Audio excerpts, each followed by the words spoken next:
OTB AM. With Gillette, put your best face forward with our new and improved razors. Arda Silva rolls it to João Mario, right hand edge of the area, sends it across. Jeff Hendrick clears it, but only as far as João Mario will get. He'll get another chance. Sent it to Ronaldo! Kidding me. Cristiano Ronaldo in the 96th minute wins it for Portugal. You'd say you can't quite believe it, but with Cristiano Ronaldo, you can always believe it.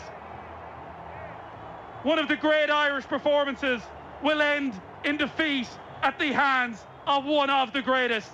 Cristiano Ronaldo, with surely the last touch of the game, heads past Gavin Bazunu, and Portugal have somehow snatched victory in Faro. Devastating, devastating for Stephen Kenny and his players. They deserve so much. They were so close to so much, but it's all been taken away and wiped out by Cristiano Ronaldo. Who else? Portugal 2, Republic of Ireland 1. Puke. Oh, puke. That's what that felt like. And we're just going to have to keep reliving that. It's like Groundhog Day in many ways. This was a defeat that is going to sting. It's very difficult to get your head around this. Give us your views.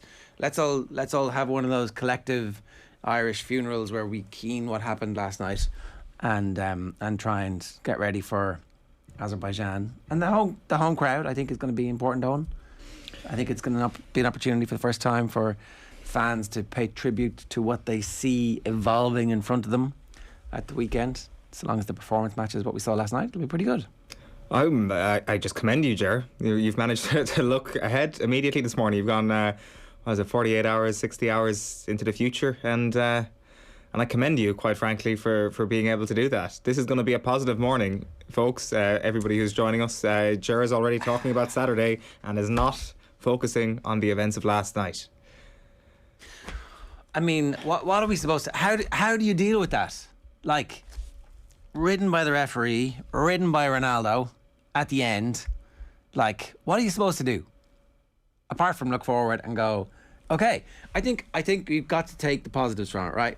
Oh, absolutely. Otherwise we're dead.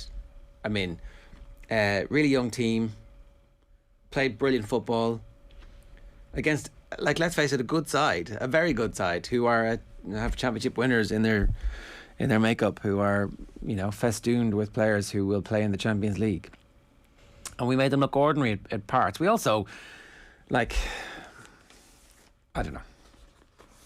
We're still evolving. We're still developing. There was definitely bits in the second half where a few more passes, and I'm sure they were absolutely exhausted, but a few more passes might have given some relief. I'll do the headlines for you. This is sickening, isn't it? The headmaster, Ronaldo, with his head. Stupid head of God. Stupid head of Cristiano Ronaldo, ruining all of our lives. It's a big ignorant head on him. The old Ron too. I think that might be top of the morning for you. Ronano is the front of it. Leave it out. We could do with her this morning. That's what we need. One of the women at Talbot Street to go, leave it out. The front of the Examiner is Heartbreaker, and it's the picture. That's the winner. And Eoin Dunphy holding his head in his hands. Back page, that might be the equaliser, is it? Or is that the winner? I can't even tell. They're both the same. They're both the exact same. They're both carbon copies. It's both a big stupid head of Ronaldo on both occasions. They're like amazing headers, amazing bullet headers in the one part of the goal that the keeper can't get to. Ripped off is the back page headline on the Daily Mail, which I think Ireland livid at referee after Ronaldo's late double downs Kenny's men. I think that was a very important point that the referee wrote us. This guy, Matej Jug. I'm going to call him Matej Jug. I'm not even going to venture towards the actual correct pronunciation. This guy's a groupie. I've never seen Matej Jug watches Entourage and is like, that guy Turtle, I want to be Turtle. I like that guy. This guy manages to feast off the fame of others, the success of others. That looks like a pretty good life to me.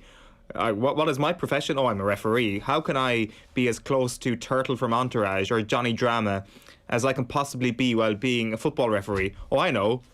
When I am in the same vicinity as an all-time great football player, I will try and photobomb him at his greatest moment, and I will go over and celebrate with him, and I will give him every opportunity to have his time in the sunshine. Congratulations, Mate Hugh. You have successfully completed a diploma in being a brilliant groupie. I've never seen anything like this. I've seen vines of Mike Dean, which is as close to anything I've seen of this, where he goes into this bizarre state of mind where his hands are flailing and he's running back and he's celebrating, giving an advantage, and it looks like sometimes he's celebrating a goal here and there, but that's just Mike Dean. This guy was just a Ronaldo fanboy, and it just is a nice little sprinkling of salt in all of our wounds in the aftermath of it, when you're like, did I just make this up? Is this like weird siege mentality, one-eyedness? But it's like, no, he really does look properly overjoyed when Ali Day screwed Matej Jug over in the past. Maybe that's why he's celebrating, but he seemed extremely delighted that his record had been shattered last night. The beef is real between Iran and Slovenia, obviously. That's at some deep fundamental level. Yeah. Were you mid-thought there? Were you about to say something, or was it just a moment to sigh? We can just. I think if all we do for the next two, we've got Eamon Dunphy coming up at 8:15. We've got Matty Holland to talk about the midfield and everything else. It's really hard. So I don't know what your WhatsApp groups were like. But mine were like, oh, Conley. And in fairness, I was chipping in a bit. But then you realise, he's a kid. He's a kid who has played barely any football at the top level, and he's causing trouble for a defence which has immense experience, one of the best footballers in England, and the sub they brought on has just joined Paris Saint-Germain to solve their left-back problem. And that's the thing that gives you hope, right? Yeah. I was thinking about this. We're going to talk about the most painful defeats in Irish football history across the morning. If you've got any other candidates out there, then, share them. I think Eamon Dunphy goes back to the 50s. I was trying to think, the handball is obviously, it's painful because of the injustice, but it's also painful because what happened that night was that the team played brilliant football. Absolutely. It was an oasis in the midst of a sea of shit football that we played under Trapp, that were non campione, and he's pointing to us. He's like, look at these guys, they're no good. What? They can't play football. What are you talking about? And then the team played football at its darkest moment, when it was absolutely on the ropes, a goal down away to a France team who had some of the best players the world has ever seen in it. And we played this incredible, we kept the ball, we tried to be creative with it, we were brave. And you're like, well, that's what it's going to be like from this point forward. We're going to do this again. And then Trapp was like, no, we're going to go 6 at the back, 4 in midfield, and we might try and score from a corner or a penalty at some point. And so one of the reasons why, in retrospect, the defeat becomes so painful, part of the fact, obviously, it's a World Cup, is that we never played that way again. We never matched the quality of football. The reason why this one doesn't feel quite so bad is because I think that what we saw in the match was what the team was supposed to be doing the whole time. That they were actively trying, they were doing that thing as a collective. The manager had said, I want you to do this, and they did it. And they did it after. It wasn't an accident. 2010 kind of felt like an accident in a way. The Trapp era, the good performances felt accidental or coincidental. This felt planned. It was planned, and they recovered from a horrific self-inflicted wound where, if the penalty goes in, who knows what the score is, and who knows how quickly the confidence drains from them. But Bazunu saves the penalty from Ronaldo. It's the kid.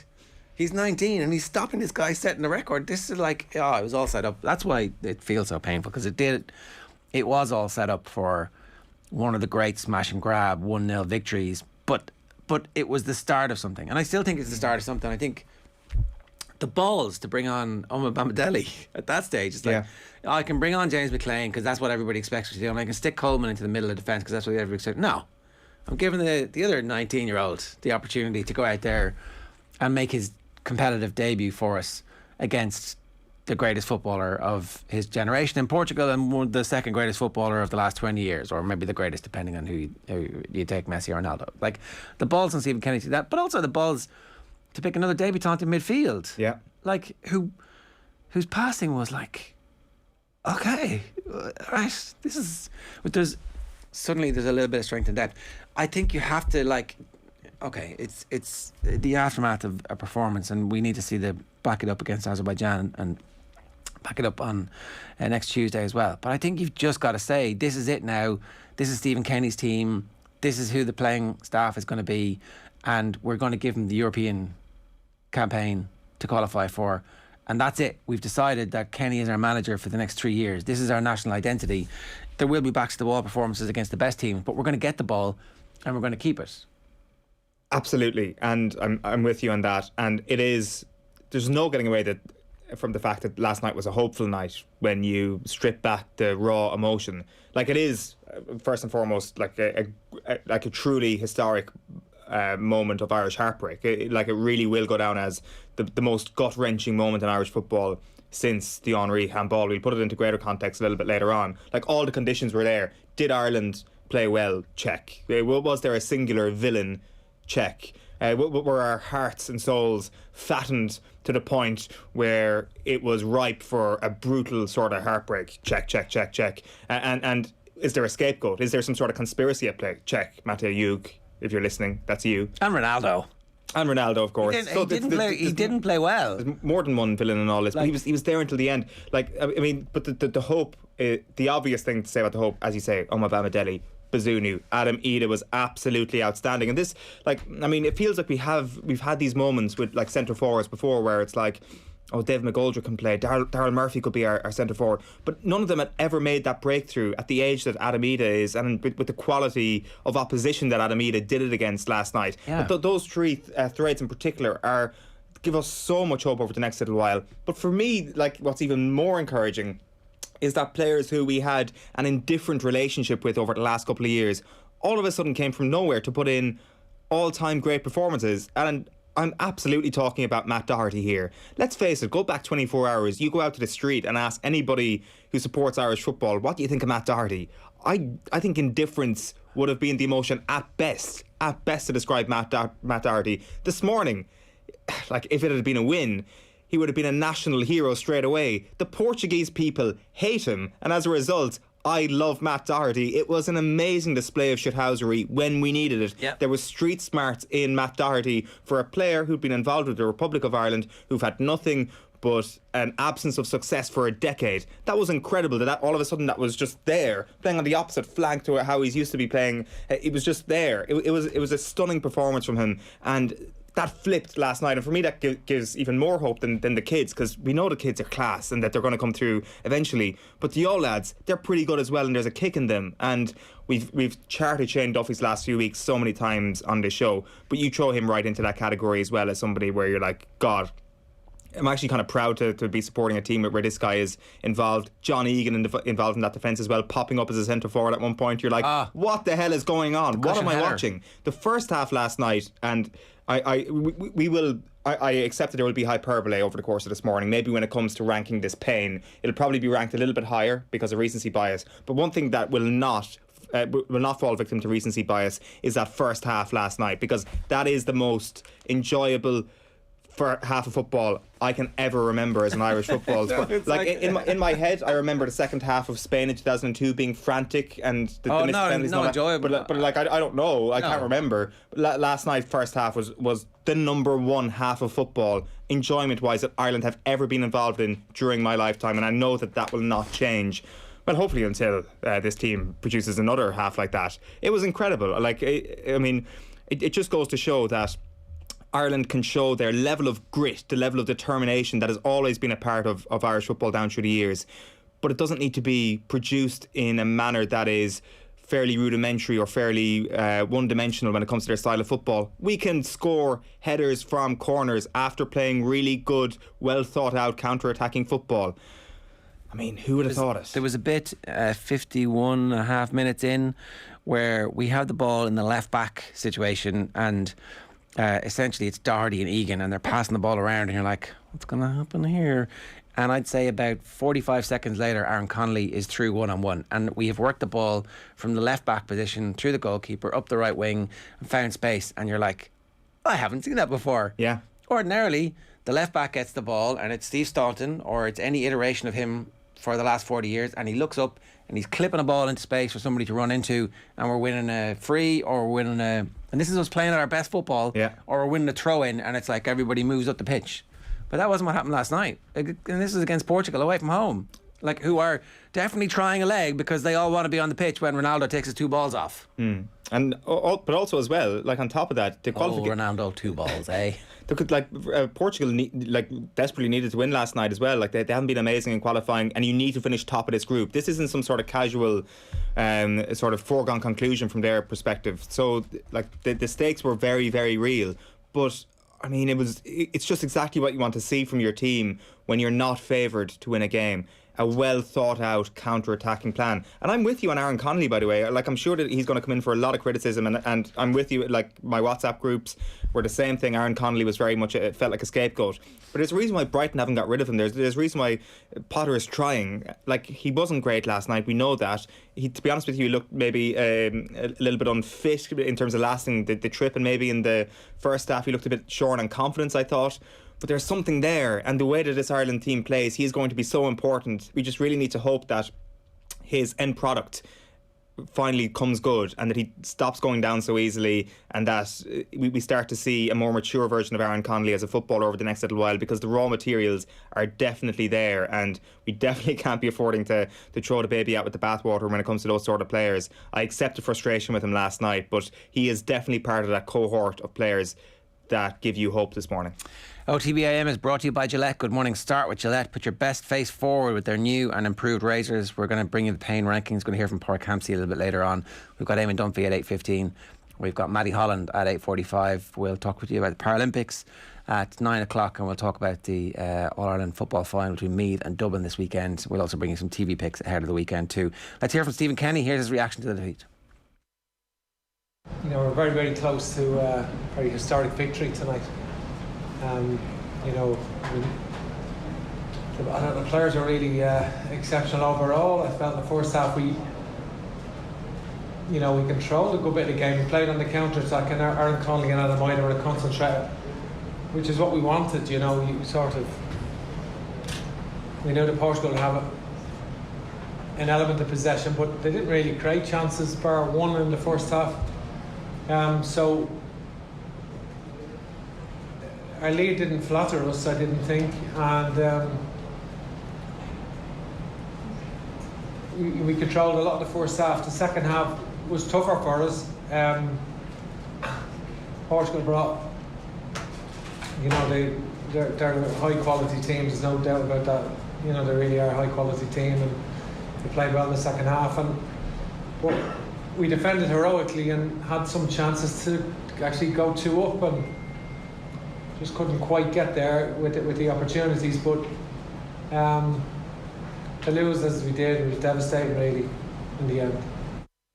Yeah, got to pick the team up for the back-to-backs. Now maybe the team feel like, look what we just did, we went toe-to-toe with one of the best teams in the world, let's go, this is our time. Or maybe they feel utter devastation. It's hard to know, and we won't know, I think, until about 20-25 minutes in on Saturday evening.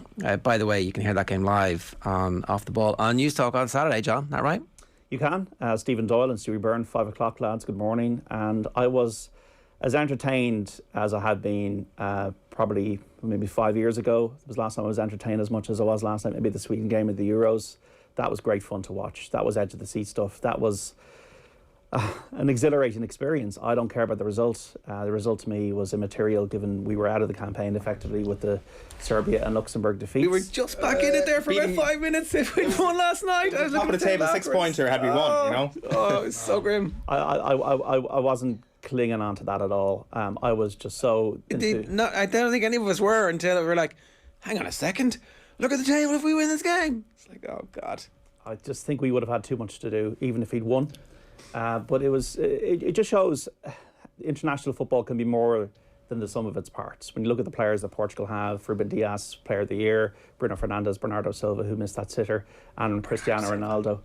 The Bernardo Silva miss was when I started to truly believe. Yes, same. Well, it was like Germany all over again. It was Germany in 2015. I was like, is he outside the box? Hang on a second. The replay from behind the goal suggests he's like 8 yards out, and he has somehow managed to get the ball at an over the bar. incredible angle. Imagine if you were trying to do that, you couldn't do it. It was our night until this man scored. So happy. I'm very happy. Not only because I beat the record, but special for the special moments that we had. 2 goals in the end of the game, so tough. But I have to appreciate what the team did. We believe until the end. That was Cristiano Ronaldo not really into it's your movie and we're all just in it. I can't believe we actually didn't get Cristiano Ronaldo patronising us as Irish people. Well, he didn't get the chance to because he didn't get the chance because he ran off, didn't he? But that's exactly what I'm saying. So like all I was waiting was like 2 questions in. Okay, here it comes, Tony O'Donoghue. Come on, let Cristiano Ronaldo rub our bellies. I actually should have asked, what do you think of the Man United move? Maybe that would be a better question for the global media, but not for us.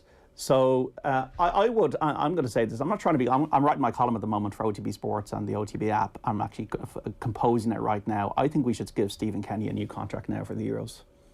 I mean, I said it yesterday in the show that's what's up for grabs. If he got beaten 5-0 last night, lost against Azerbaijan and lost against Serbia, I think that like there would have been really significant calls. I think that like what you've got to do now is say what we have seen in this. He needs to be given the time to build on it because it's a complete fundamental shift away from punting the ball forward and trying to win a corner, which has essentially been our tactic in international football all the way back to Jack Charlton. Charlton had amazing players with which to do it. Trapp still had some good players with which to do it. Martin O'Neill had less good players with which to do it. We don't have the players that are going to be able to like win in international football anymore. The game has moved on. We need to play the way we did last night. We have a bunch of kids who are like really mad keen to get on it, to take risks, to try stuff. I absolutely agree. Give him the deal. We have flickers of the best football I've seen from an Ireland team since McCarthy's first tenure in charge when we had those amazing Premier League players. Look through the ages of this squad. Bazunu 19, Darashay 22, Omoma Madele, who was brilliant last night, 19, Adam Ida, what a performance, 20 years of age, Cullen's 25, Jamie McGrath's 24, Aaron Connolly didn't have the best nights but 21 years of age, as you were saying there, Eoin. This is a progressive guy and we got to accept the Luxembourgs were going to happen. I think we're going to, if we have a setback, if it's a 0-0 draw against Azerbaijan on Saturday, we just need to accept that. We need to get away from it being about results. The results will follow performances. Same thing happened with Michael O'Neill in Northern Ireland. Took him ages to get a result, but eventually they started coming. I think the same will happen with Stephen Kenny. And we've got to think differently without a strong football industry in the country that this guy is the man for the future. Yeah, and also I think you need to start making the case for government intervention to help the academy system in particular, given that we can no longer export our best young players to England until they reach the age of 18 effectively because of Brexit, which in turn is going to make the quality of the League of Ireland much better because it's an opportunity. 17-year-olds playing who are getting first team exposure, who are then going to England. McGrath going to Maynooth University and getting a qualification, these kind of things. He was excellent. Yeah, so good. And he's from Meath. I think there's so many positives from last night, and it's just the feeling of this is back from a performance point of view that I enjoyed this. Yeah. That I wasn't, this is turgid stuff. We won 1-0. We're going to go to some tournament and get beaten. The football team is relevant again, and when the football team is relevant, biggest show in the country is the football team. It really matters. All right, JD, good stuff for that. Here is Stephen Kenny talking about the referee. I actually haven't watched that, and I haven't looked back at that. But I did have an issue with, of course, a lot of the decisions, and also particularly the decision to award a free kick right at the goal, at the opportunity for the goal, because they allowed play to go on. They had a shot that went wide, and it was called back for the Paralympics handball, which was, which I'd have to see. That looked very extremely harsh. So we're very disappointed. It was critical at our inability to get we're trying to get 2 substitutes on for the previous 4 minutes. Fourth official was very, very slow at getting, allowing us to try and get our substitutes on. We just couldn't get them on at any time, and it was very frustrating. And we were trying to get Jason Malumbi and James Collins on for a few minutes, and then they scored, so that was disappointing. Yeah, that bit is interesting. I hadn't realised that, because there was definitely a sense that we could have done with an injection of fresh legs a little bit earlier, and maybe those 4 minutes would have made all the difference. A reminder, OTB AM is brought to you by Gillette. Good morning. Start with Gillette. Put your best face forward with their new and improved razors. Time for us to get into our pain rankings.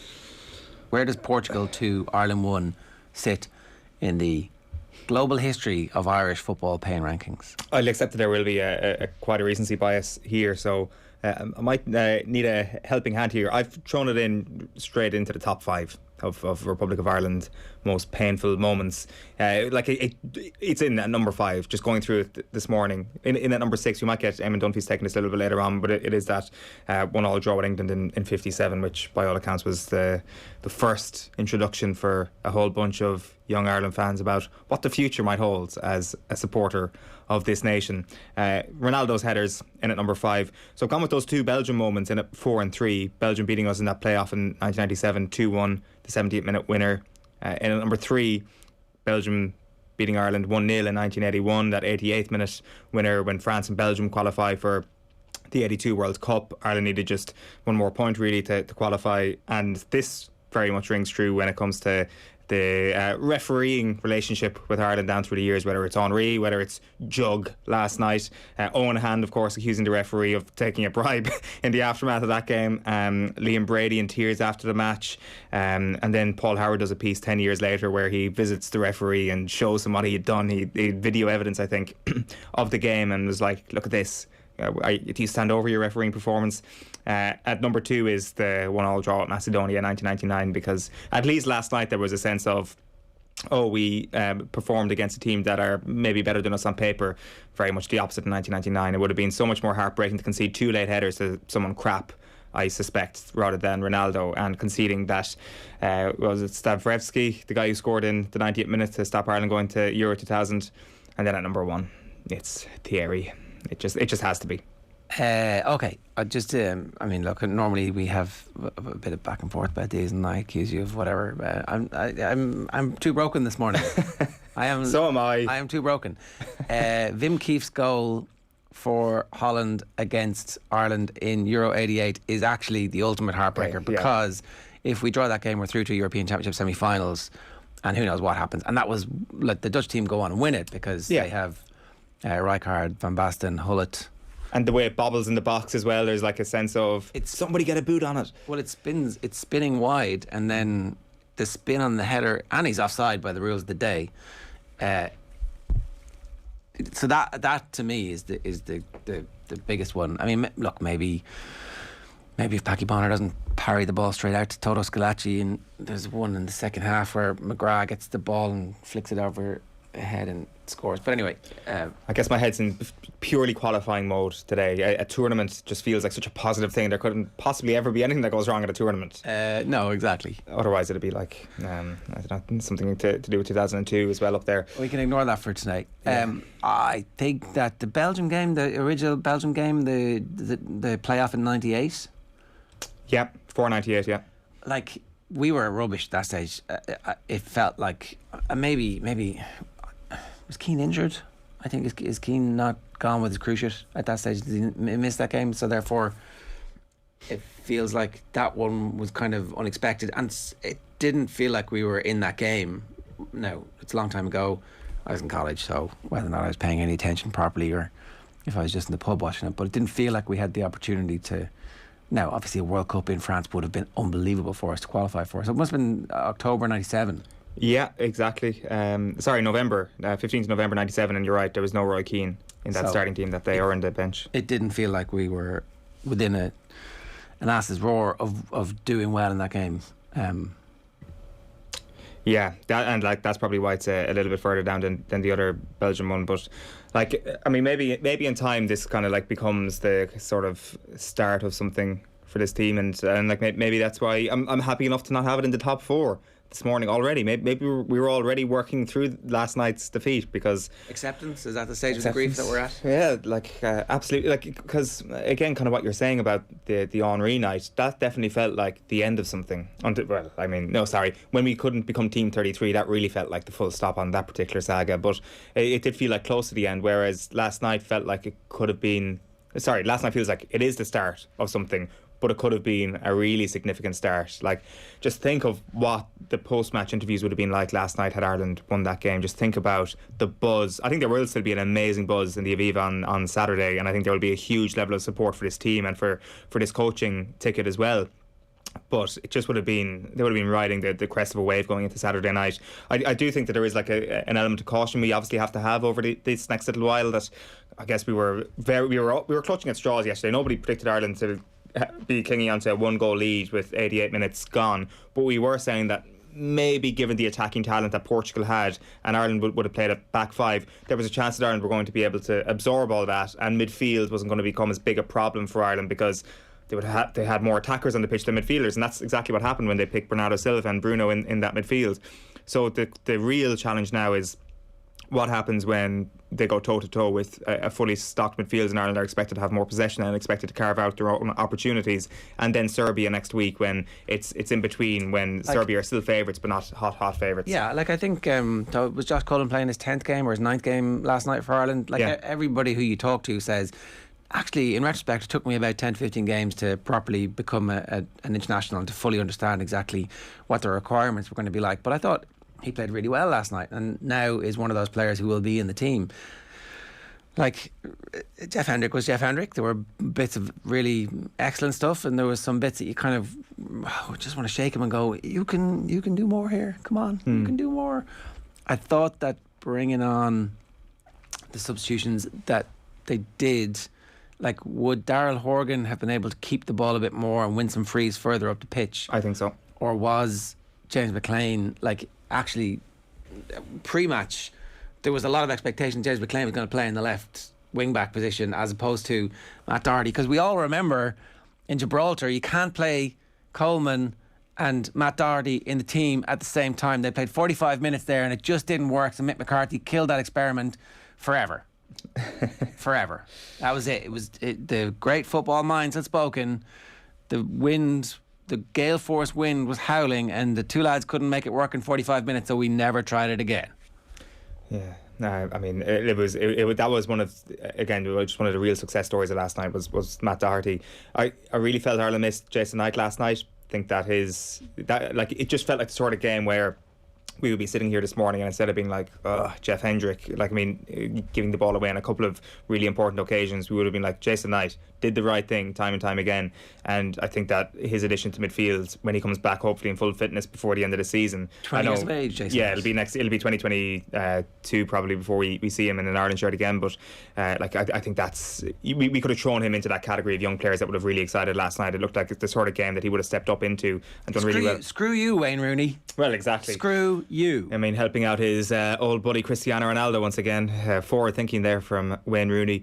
The Josh Cullen performance last night, it was almost obscene the amount of defensive headers he made in the final quarter of the game on so many levels. First of all, because he looks like the shortest man on the pitch, but second of all, the quality that Portugal should have on the pitch in terms of delivering a cross in. Now, in fairness, they do score from 2 crosses as it turned out, but it looked like before that it was like have all the creative talents in the feet of these players just deserted themselves. Like, where is the quality of ball? How come Cullen is making header after header after header? And of course it was good positioning from him, but it was pretty sloppy delivery from Portugal too, that they were a little bit off it last night. And maybe not even off it, but maybe that this collection of players, Santos just hasn't been able to get like a full proper tune out of them in quite some time, since basically the last Euros, when they had a far the Euros before last, where they had a far less significantly talented bunch of players. So you got to throw that element of things into it. You got to throw in the fact that it was always going to be a backs to the wall job at times for Ireland last night, and it sort of simplified their task. It's just, of course, there's so much hope to take out of last night, but it's just going to be very interesting to see what happens when now on Saturday they're expected to win the game. Yeah, the one thing that would give you confidence about that is the fact that when they were in possession last night, they were attempting to be creative with it. They were attempting to pass the ball forward. They were attempting to do stuff. Like, that's the bit that gives you some confidence. And look, they have to back it up. They really have to back it up with a performance for the next 2 games.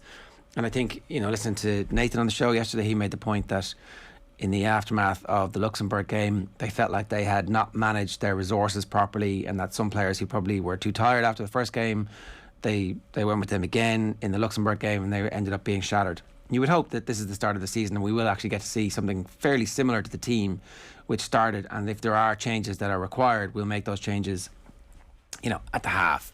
If someone's got 45 minutes, let's get them out there for the first 45 minutes and try and get into a winning position, and let's make the 5 subs. Like, let's use that would be the one kind of caveat to last night's, that actually you're trying to get the subs on and there are 4 minutes there where they're not on, and that might have made a big difference. But maybe if you'd gone on, if the subs had come on 80 minutes in, that might have made more of a difference.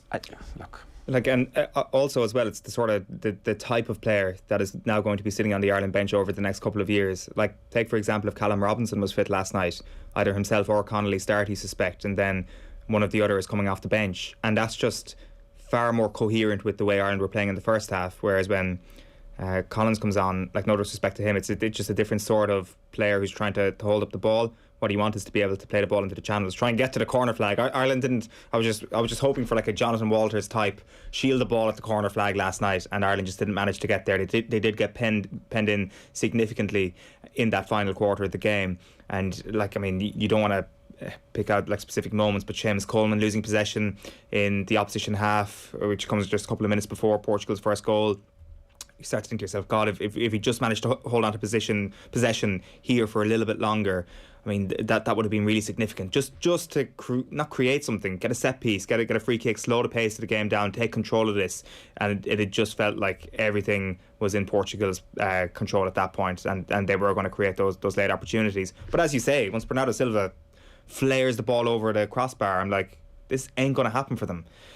And it did. So it's desperately disappointing. Because I disagree with what John was saying to a point earlier on. I think that if you beat Portugal, you're back in it. I don't think 3 points necessarily. If you look at the overall scheme of these next few games, I don't think 3 points against Azerbaijan puts Ireland back into things if that had been the first game. But it was beating Portugal definitely would have put Ireland back into the picture, and I think that the book is kind of closed in qualification more than it was before last night, for sure. It would have transformed the importance of all of the games, which ratchets up the tension, which in turn means that the quality of the performance needs to get better and the value of the experience is enhanced. If we'd won that game, no tickets would be available for the game at the weekend. The atmosphere ratchets up.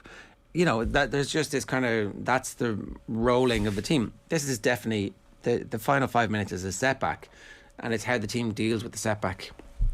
There's a great bit in this week's football pod with Paddy and Andy where Andy Moran talks about the thing that makes Mayo Mayo. It's like the best definition of anybody explaining what their own people is about, and it's about how they always get up. No matter what the setback is, they're always going to get up off the canvas, and that's what we need from the Ireland football team. We just need that sense that, we've been screwed here.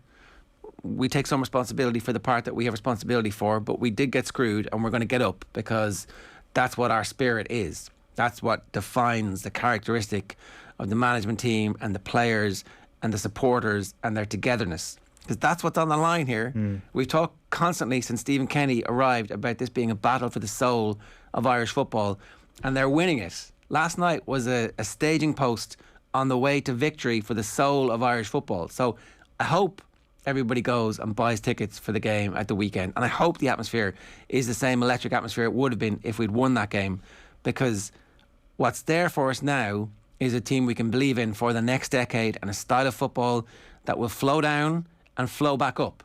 It's like the perfect top of the pyramid. The team is playing the way the team is supposed to play, having put a decade into our underage teams, trying to create players who believe in hard work, technical work, making sure that they're on the ball constantly. We're right there. Let's not blow it. Absolutely. It's kind of a sort of blueprint for any young player who's like, I want to play for Ireland, and this is exactly the sort of brands that we have. The issue over the last little while was not so much the style of play with Ireland. Of course that was an issue, but it was almost like what was what was the identity and what was the plan. So when you were playing a game against Portugal, what is your plan A? When you're playing a game against Azerbaijan, what's your plan A? And it felt that it was hard to identify that at times. Whereas last night, yes, it was classic Ireland back to the wall sort of theme around last night, but there was a far greater plan to what they were doing. They knew how they could beat this Portuguese team rather than it's the best part of our hoping history. how they could beat them. It's the best part of our history, like all of the stuff that you expect, the passion and the body on the line, Tyrone-esque defending, and it's also creativity, the best part of what we want to be in the future as well. So look, a reminder, OTB AM brought to you by Gillette. Good morning. Start with Gillette. Put your best face forward with their new and improved razors. Kevin Kennedy, I'm expecting a dimly lit studio this morning, ominous music, backdrop a picture of the referee laughing with Ronaldo, and Jerry Gilroy sinisterly rubbing his hands together in true Il Chiringuito fashion. Tic-tac, tic-tac. Azerbaijan just 60 hours away. We do need to start doing a bit of that. I mean, look, it's a great idea, Kevin, and if you ever want to drop in on any of our production meetings with ideas like that, we're up for it. Shane O'Reilly says, first time feeling multiple emotions other than despair watching Ireland in a while. Good to have you back, lads. Koi big.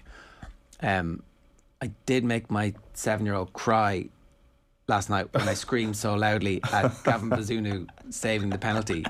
They were kind of idling on the couch, supposed to already have been in bed, and I was like, I don't really actually care tonight. It doesn't really matter. And the penalty takes so bloody long that the tension just ratchets up and ratchets up and ratchets up and ratchets up. And Ronaldo's going to score this penalty, and it's going to go all around the world, and it's going to be this moment where, you know, you're an extra in one of life's great stories. But then, no, Bazunu isn't. Bazunu's writing his own story. I was involved in the screw up, but I'm going to save the situation. And so, like, yes, I did scream very loud, and about 45 minutes later, she goes, I'm really scared. You're so frightened. I was like, I'm sorry. But it was really important. Let me explain the context of this. And that was like, I was losing it at that stage. But yeah, multiple emotions. Multiple emotions as opposed to dread and despair. Yeah, and then, sorry, what was did you make your family cry again when Egan scored? No, they were in bed by that stage. Okay, right. They missed the best part. You put them to bed before John Egan scored his goal. That could have been a historic moment. You're almost lucky that Ronaldo scored those 2 late goals. Well, you can always watch it on tape delay. It turns out that we have technology these days. Stuey Byrne was on co-com duty last night with Nathan for OTB Sports. Here they are talking about the performance of Matt Doherty. From my point of view, I know you said it in commentary as well, but he was at it tonight. You know, I've always been frustrated with Doherty in the past when he can look a little bit laboured, a little bit disinterested. I know that's the way he carries himself, and it's that calmness that probably makes him the player he is. But he was at it tonight, like, you know, and it all started off when the first opportunity he got to win the ball back down that left-hand side. He broke well, he's taking on players, he's buying Ireland some time, and it's almost like he needs to have a positive first touch on the ball to really get him into gear. And he was excellent, and not just going forward, but defensively as well. He pulled off some in terms of his positional sense, and he was playing left full. Don't forget, it's not hugely natural to him, but it's not alien to him either. He's a full back, so he should be able to kind of slot in right or left hand side. But positional sense was excellent, so he didn't really put a foot wrong. Ran himself on the ground. He was exhausted at the end of the game. Yeah, that back three with the wing backs really seemed to work. Like Seamus Coleman on the other side. Frustration of Coleman at times was he's so good going forward. We rarely see it in an Ireland jersey. Seemed to pick his moments to perfection tonight to contribute up on the attacking side of the pitch, but also, you know, in the second half, anytime Ronaldo drifted out to the left hand side, he was there as well. Well, he's gotten his mojo back, hasn't he? I kind of feel like we've got our captain back. We lost him there for a couple of years. I don't know whether it coincided with the leg break, you know, a loss of confidence, but certainly in the last year or so, and even, you know, with his form for Everton has been excellent. But in an Ireland jersey, you really feel like you're getting that Seamus Coleman back. Like, you know, didn't put a foot wrong. He was outstanding. To be quite honest with you, Nathan, you know, with the exception of some of the erratic play from Connolly in that first half, I think to a man, the Irish team, you know, played out of their skin. OTB AM. This is OTB Sports Radio. OTB Sports, in association with Cadbury FC and their club partnerships, are returning for another series of in-depth chats with some of the biggest names in Premier League and Irish football history. With access to all areas, we chat to some of the legendary names from the big clubs and meet the crucial people behind the scenes who make a Premier League club what it is. First up, Champions League and Premier League winners Roberto Di Matteo and Karen Carney will join us for our Access All Areas Chelsea special, along with coach Lisa Fallon. Coming to all OTB's social channels soon. Undisputed, undefeated, unmissable. Taylor versus Han, Saturday the 4th of September, live on The Zone. Game changed. OTB AM. With Gillette, put your best face forward with our new and improved razors. It's 15 minutes past 8 and it's time for us to continue the analysis and try and find the truth of what happened last night as Cristiano Ronaldo scored twice to beat Ireland. Eamon Dunphy, good morning to you. How are you? Good morning. Everything good. Very, very disappointed after last night. It was the most heartbreaking defeat I think I've ever seen in any sport. But they were brilliant, Ireland, and very bad refereeing. He played 2 minutes extra in the first half at the end of the half, and he played over the 5 minutes allotted in overtime, and that's when the goal damage was done. It was really bad. We used to, struggling away from home with referees, but this was particularly bad.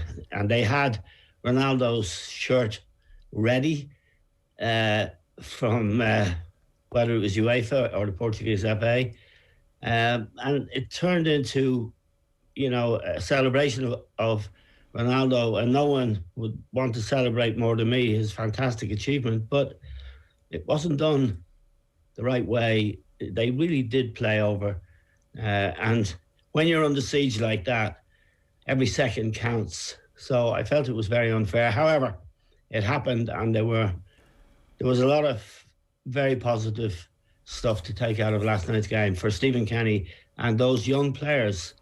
I just don't know when the bad luck is going to stop for him. We'll talk about Kenny and the young players, and maybe we'll finish with all the positive stuff. But just to talk, one more question about the referee. The bit where he's booking him and smiling and laughing at the end. Yeah.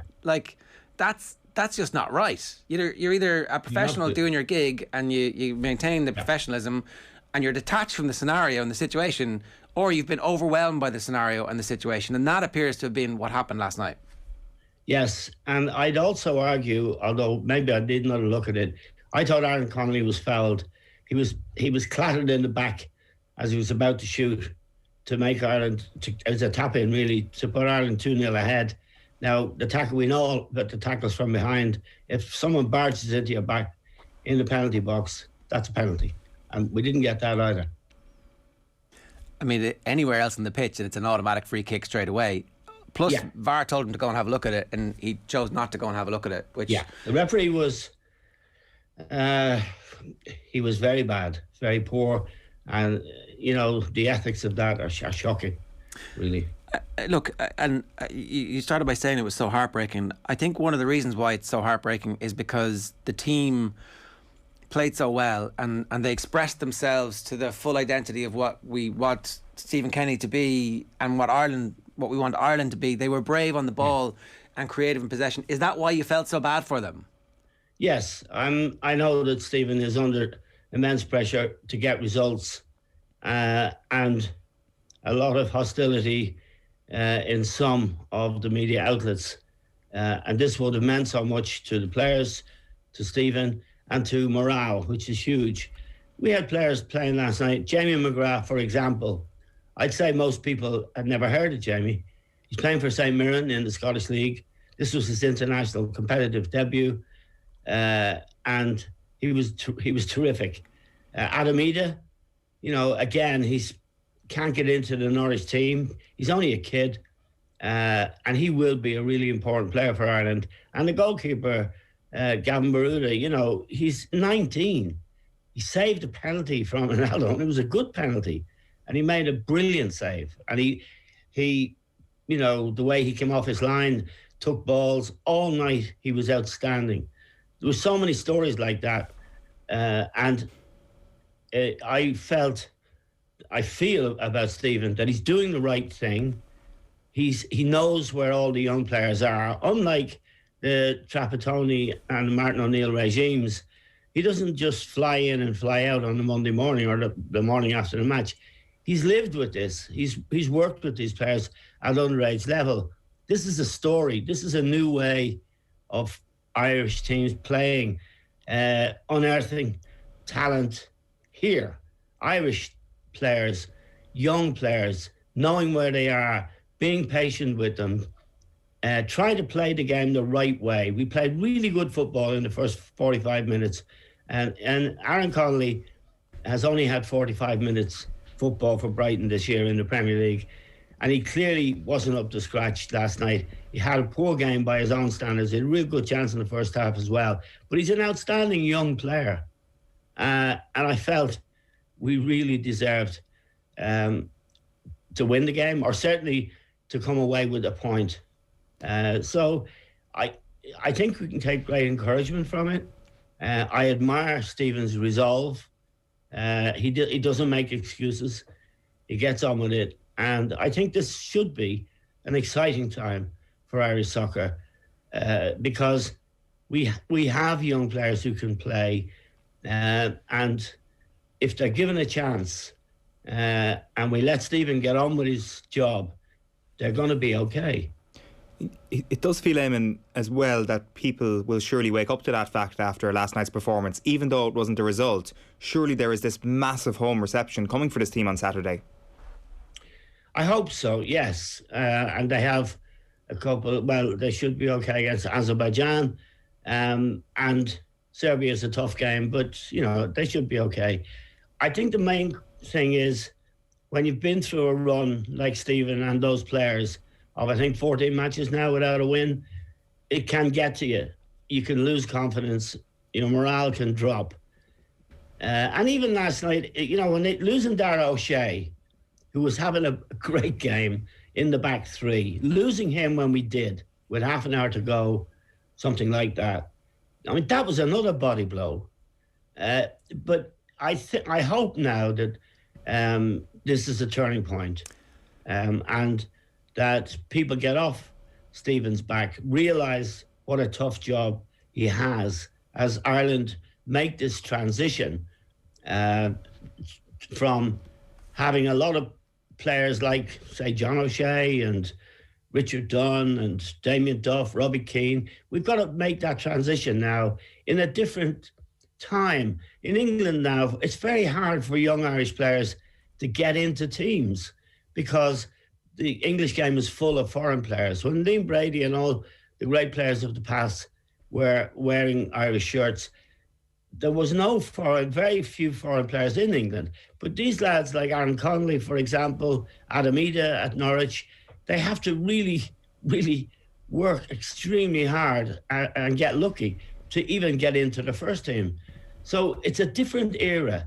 And the way Stephen, in my view, has tackled that problem is to get local talent, recognise it, coach it, improve it.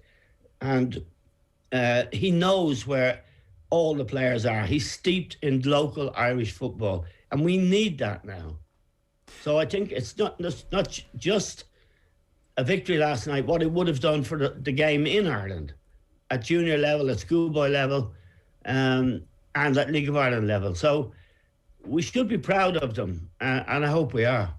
I think that's. I think that it feels like there's we've talked on this programme for the last 18 months about how this is a battle for the soul of Irish football, and we can do what we always did. We can get rid of the manager now and go and get Big Sam or somebody like that and try and qualify by scratchy 0-0 draws and trying to win a corner here, or we can actually double down on the investment in our own game and try and fix it at all the levels. And it feels like last night was a staging post on the victory for the soul to be won by Irish football and Irish football people.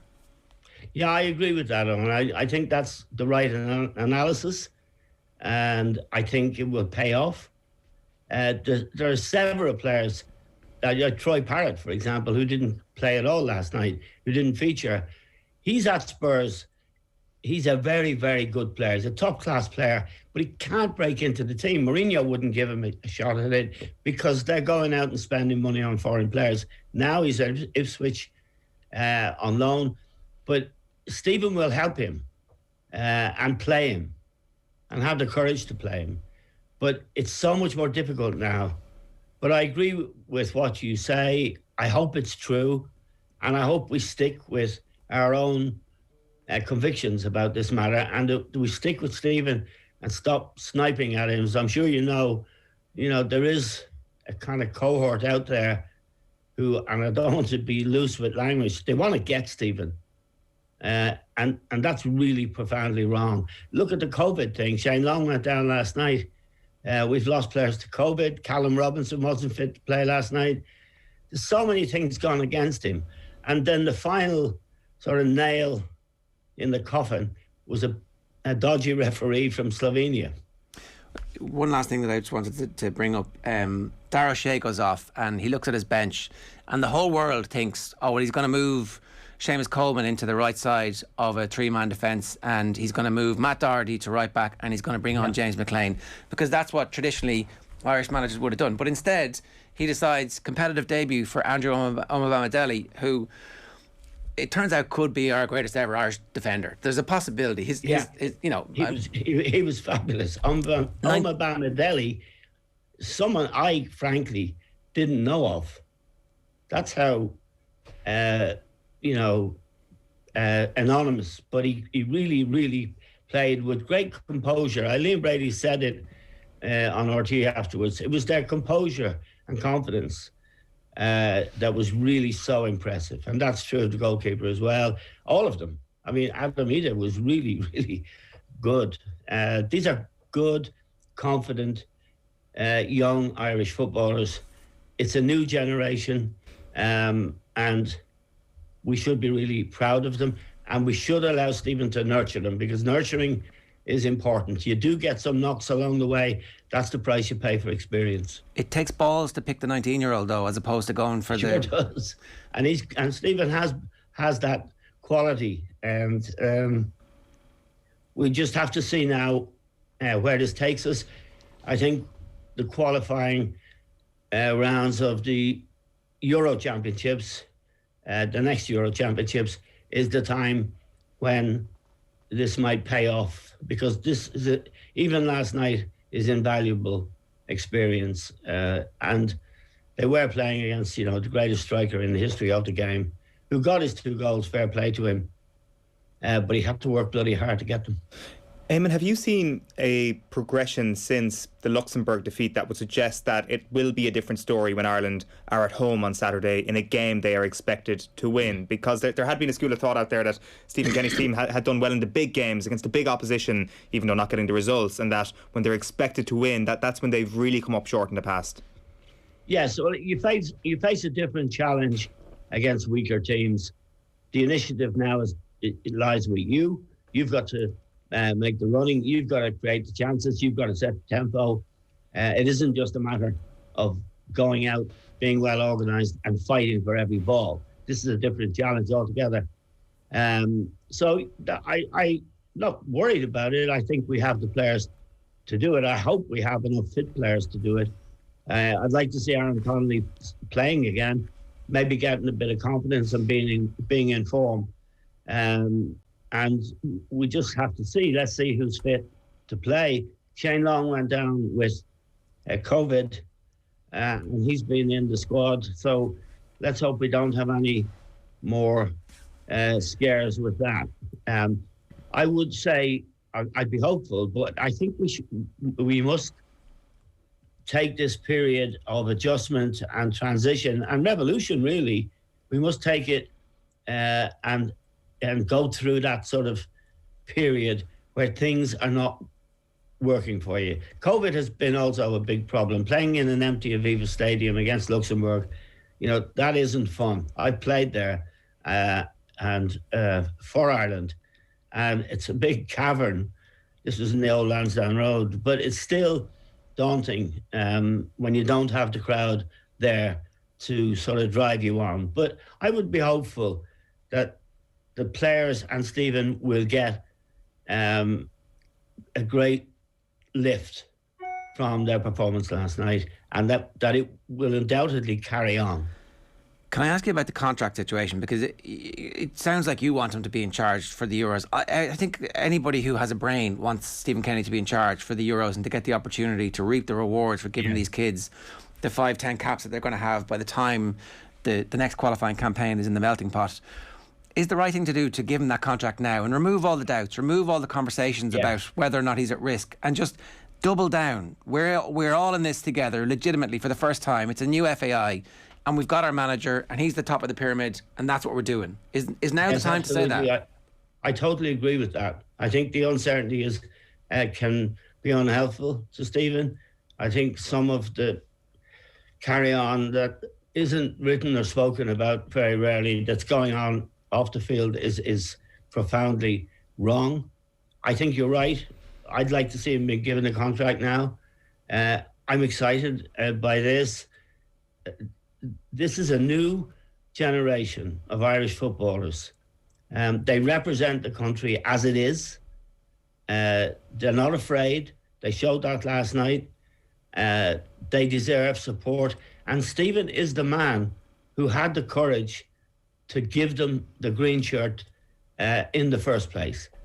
And yes, they deserve, and he deserves, support, encouragement, and something tangible like a new contract now would be an immense help to Stephen.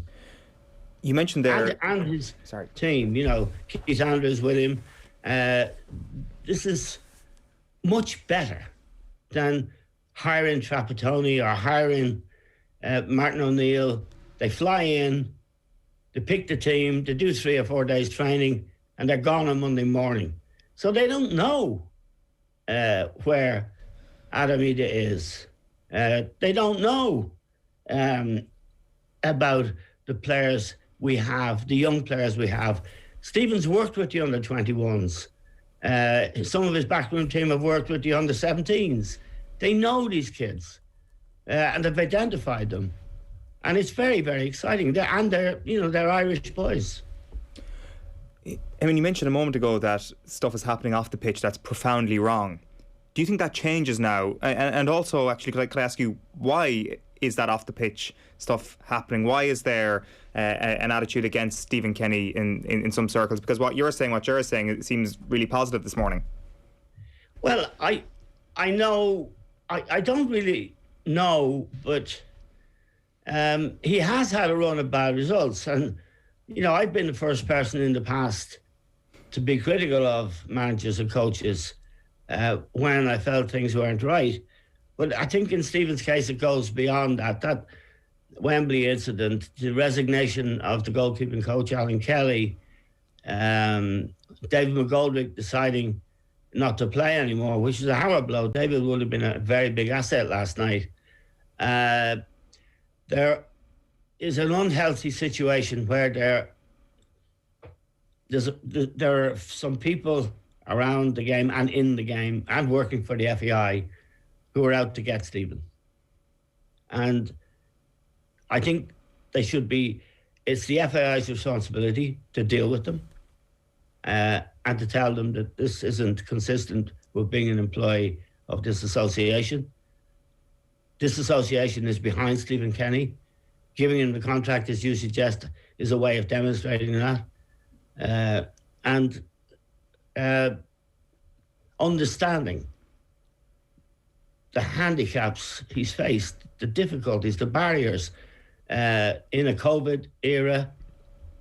Just been with bad luck as well. We lost a penalty shootout to Slovakia that would have given us a game against Northern Ireland to go to the Euros. That's not bad. So he just needs to be supported. And people who are opposing him for the wrong reasons need to be dealt with. I can't go any further than that because... No. Please don't. Our lawyers are on the phone there going, hang on a second, what? one thing that was clear, right, was one of the things was, I'm not sure the dressing room was with him, was one of the other balloons that got floated early on. Look at the performance last night where the defenders and the midfielders were hurling their bodies full length diving headers to keep the ball out, and tell me that that's not a team that is not fully playing for their manager and that is fully believing that they are in this together. Yes, absolutely. I totally agree with you. And I mean, not just young players. We have Seamus Coleman, Shane Duffy, really, really amazingly brave and great professionals. Darragh O'Shea was doing really, really well last night. He's come on. He's a very, very good player. And to lose him in a siege situation, which is what we were in, that was a body blow. And we mustn't forget that. So we have a blend of experience. Clearly, Seamus Coleman, Shane Duffy, these players have bought into Stephen. They're always, people who are at odds with a coach. But I think the players, and as you say, the idea the dressing room wasn't behind him.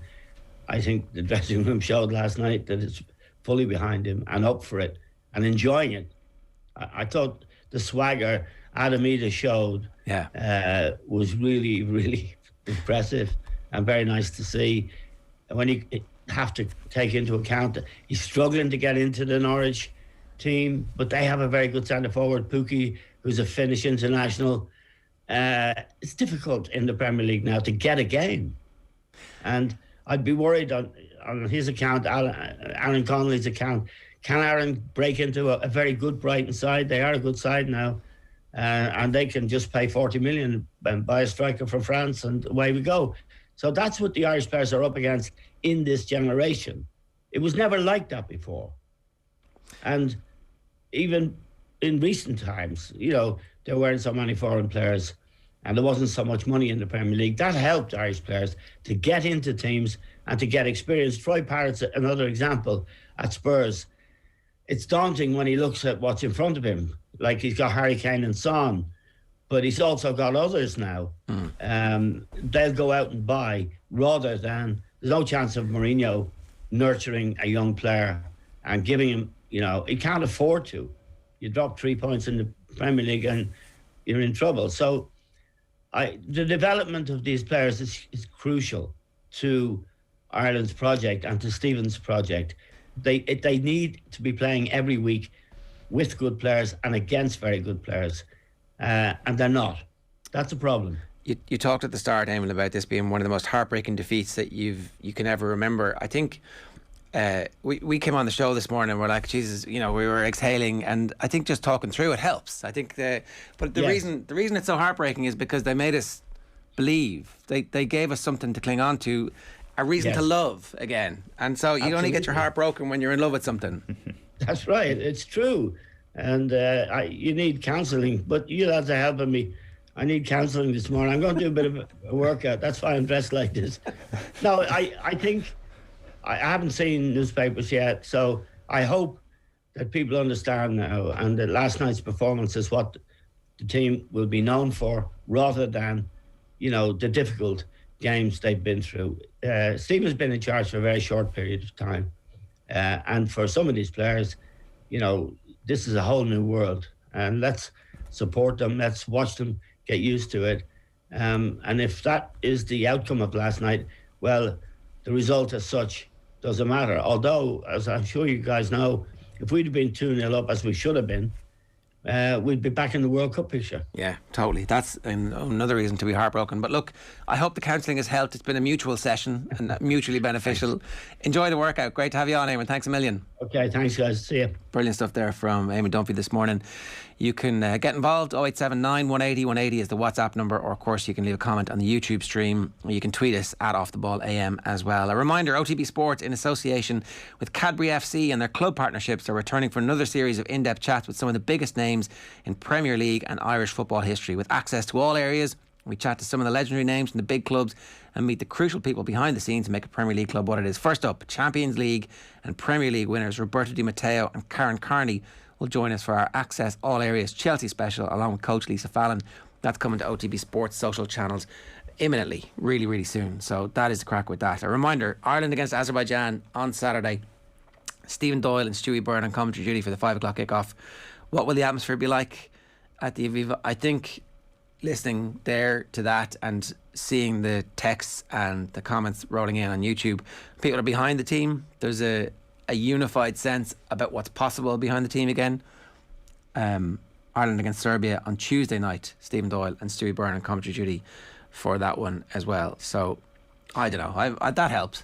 At the start of the show, I was like, oh my God, how are we ever going to talk about this? But now, talking about it, you're like, yeah, come on. And also, had they won last night, without being putting a downer on it, they might not have qualified anyway. Like it's one of those.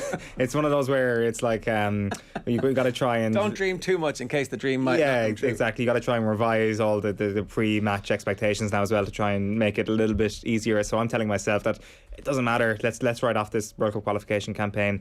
And Brian Kerr was making the point the other day as well that you kind of need to finish top to really ensure yourself a place in this World Cup. Coming second doesn't guarantee you a World Cup spot whatsoever, and it will be quite a tough spot from there. So top spot is what Ireland really would have been looking at the outset, and maybe that wouldn't have happened anyway before last night. Okay, thanks for that, Eoin. If you want to get involved in the conversation, leave a comment on the YouTube stream. You can tweet us at Off The Ball IM. I'm delighted to say Matt Holland is with us. Matt, good morning to you. How are you?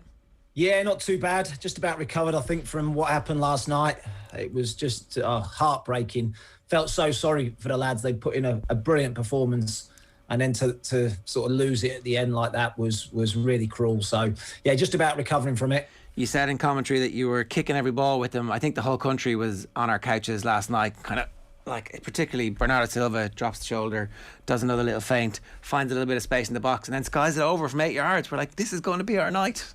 You felt that way, didn't you? Especially after, Gavin Bazunu making that fabulous save from the penalty spot as well from Cristiano Ronaldo. You just felt that things might just be going our way. Things might just be turning for Stephen Kenny and the boys. But sadly, not to be. That man, Ronaldo, who's obviously a world-class player, one of the best that we've ever seen, just pops up with 2 wonderful headers. I mean, we can look back and think we should have done better, stop the cross, all those sorts of things. But I mean, he's just an unbelievable talent, absolutely fantastic player, and 2 wonderful headers. In terms of the quality of the performance that Ireland put in, particularly the midfielders, will you talk to us a little bit about what your assessment is now in the cold light of day? How did they do? What signs of progress are we seeing? Are we seeing enough progress in the Kenny era over the last while? Well, I think the summer games I thought helped. I thought having a camp together, you could clearly see the benefit of that. I think last night. I thought it was a terrific performance. I thought it had a bit of everything. It had the passion, it had the pride, it had the commitment, the blocks, all that sort of stuff. The organisation I thought was very good. Stephen had talked about not being there to defend for 90 minutes. We have to carry a threat. I thought the 2 wing backs did that, particularly Seamus Coleman getting forward I thought was outstanding. So there was an intelligence about the play. There was a bravery in terms of getting on the ball as well and keeping the ball when we won it back. Tactically, I thought it was great in terms of the pace up front and getting in behind the Portuguese defence. We'd have anticipated Portugal having a lot of the ball, which they did. But that automatically means that the fullbacks are going to push forward. There's going to be space. And Adam Eder and Aaron Connolly exploited that. Aaron Connolly a couple of times might have done better in terms of his decision-making once he got into those positions. But it worked perfectly. We scored from a set piece, which, we're always a threat from. So in terms of the game plan, in terms of the execution of it, in terms of where we're going, you feel as though there's a continued improvement in what we're trying to achieve. But ultimately, it's another game without a win. Before the game, Matt, I think if you had to pick a problem area for Ireland, it would have been midfield. It turned out that Jamie McGrath, in his first competitive start for Ireland, is actually really up to it and put in an incredible performance last night, and Cullen as well deserves mention. Why did those 2 guys in particular manage to perform a lot better than we expected from the Ireland midfield? Well, I think I think it helps having such an experienced back line as well. I think key to that is the information that you get from the centre backs as well.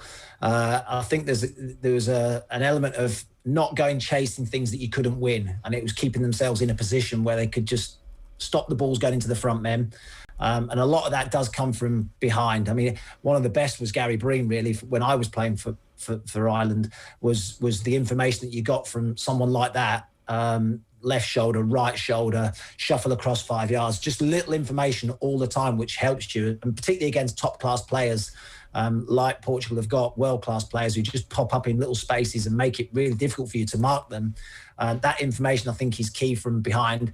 And also, you know, that not going chasing things that you can't win and getting played around, because if you do that, you can make yourself look silly at times. So, I thought they did do it very, very well indeed. But it was a great team performance. As I say, it wasn't just the midfield. I thought the defence, where perhaps the most experience was in the team, they were superb, full of energy and running up top. The goalkeeper, you know, a lot of people saying Kelleher should have played, but wow, a couple of nervy moments, I guess, from Gavin Bazuna, but you'd expect that. A 19-year-old made some big saves, though. So throughout the team, you're looking at it and thinking everyone to a man did a great job. It's interesting what you say there about Gary Breen being the vocal guy of your team. It does seem that Sheahan Duffy definitely has responsibility for that in this team, and it wasn't just his his lower level over the last season that Ireland suffered as a result of. It was also his lack of confidence, and maybe we didn't see the Sheahan Duffy who was, like Gary Breen back then, commanding, being vocal, telling the midfielders and the wing backs where to go. I'm sure that also had a big factor on last night. Yeah, I'm sure. I think you can see quite clearly how much he's grown, the confidence of being back in the Brighton team at the start of the season, scoring a goal as he did against Watford, and just that belief again coming back into his game. But he's an experienced player, and you go through tough times, unfortunately, through your career. It's how you come out of it the other side. And you mentioned the talking and the leadership, etc. John Egan's that type of character as well. He's a captain. He's he's someone who's got that responsibility at club level as well. So Seamus Coleman, another captain. You've got plenty of people there who have got good voices and big voices. So you felt like last night there was a really good mix. Sometimes maybe there's been too many younger players in the team, but last night you felt the mix was absolutely perfect. It's interesting now that Ireland go into a totally different prospect of a game on Saturday where they're expected to win. Now, if we go back to the last game that Ireland were expected to win, Andorra, if you want to use the friendlies here, and Stephen Kenny did play a back four that night. Is there a chance that he changes it up for Saturday formation-wise, especially with O'Shea being out?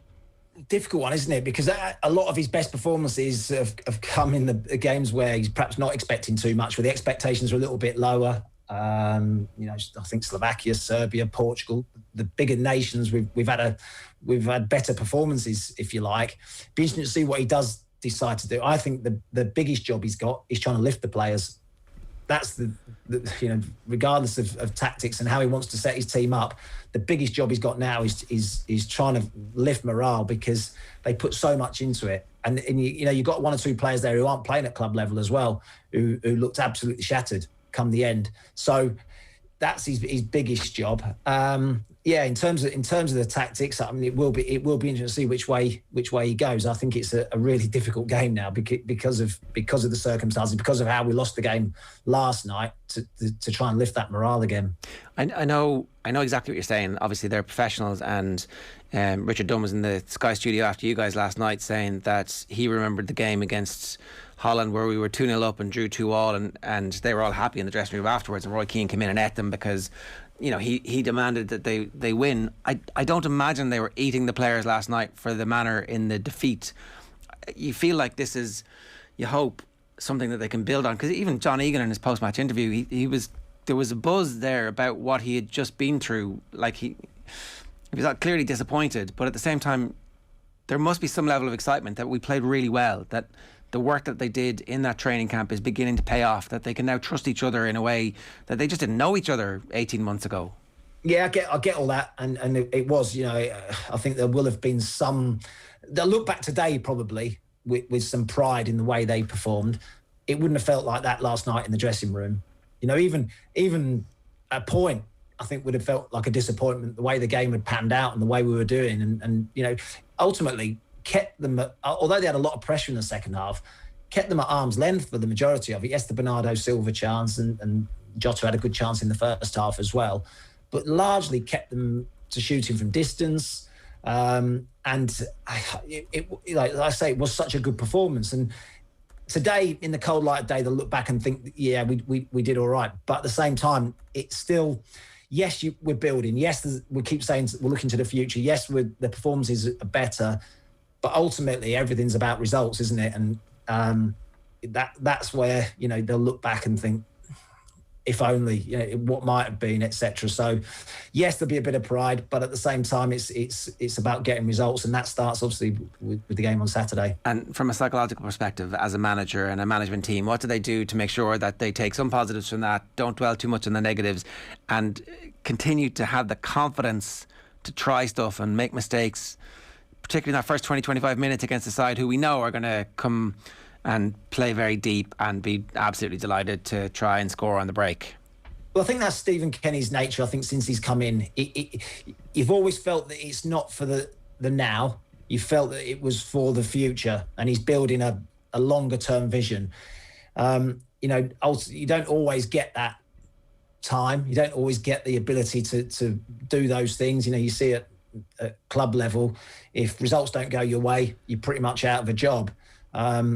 But I've always felt that when Stephen came in, the changes that he's made, the blooding of younger players, and trying to change a philosophy and trying to change a style of play, you always felt it was for a longer term rather than the here and now.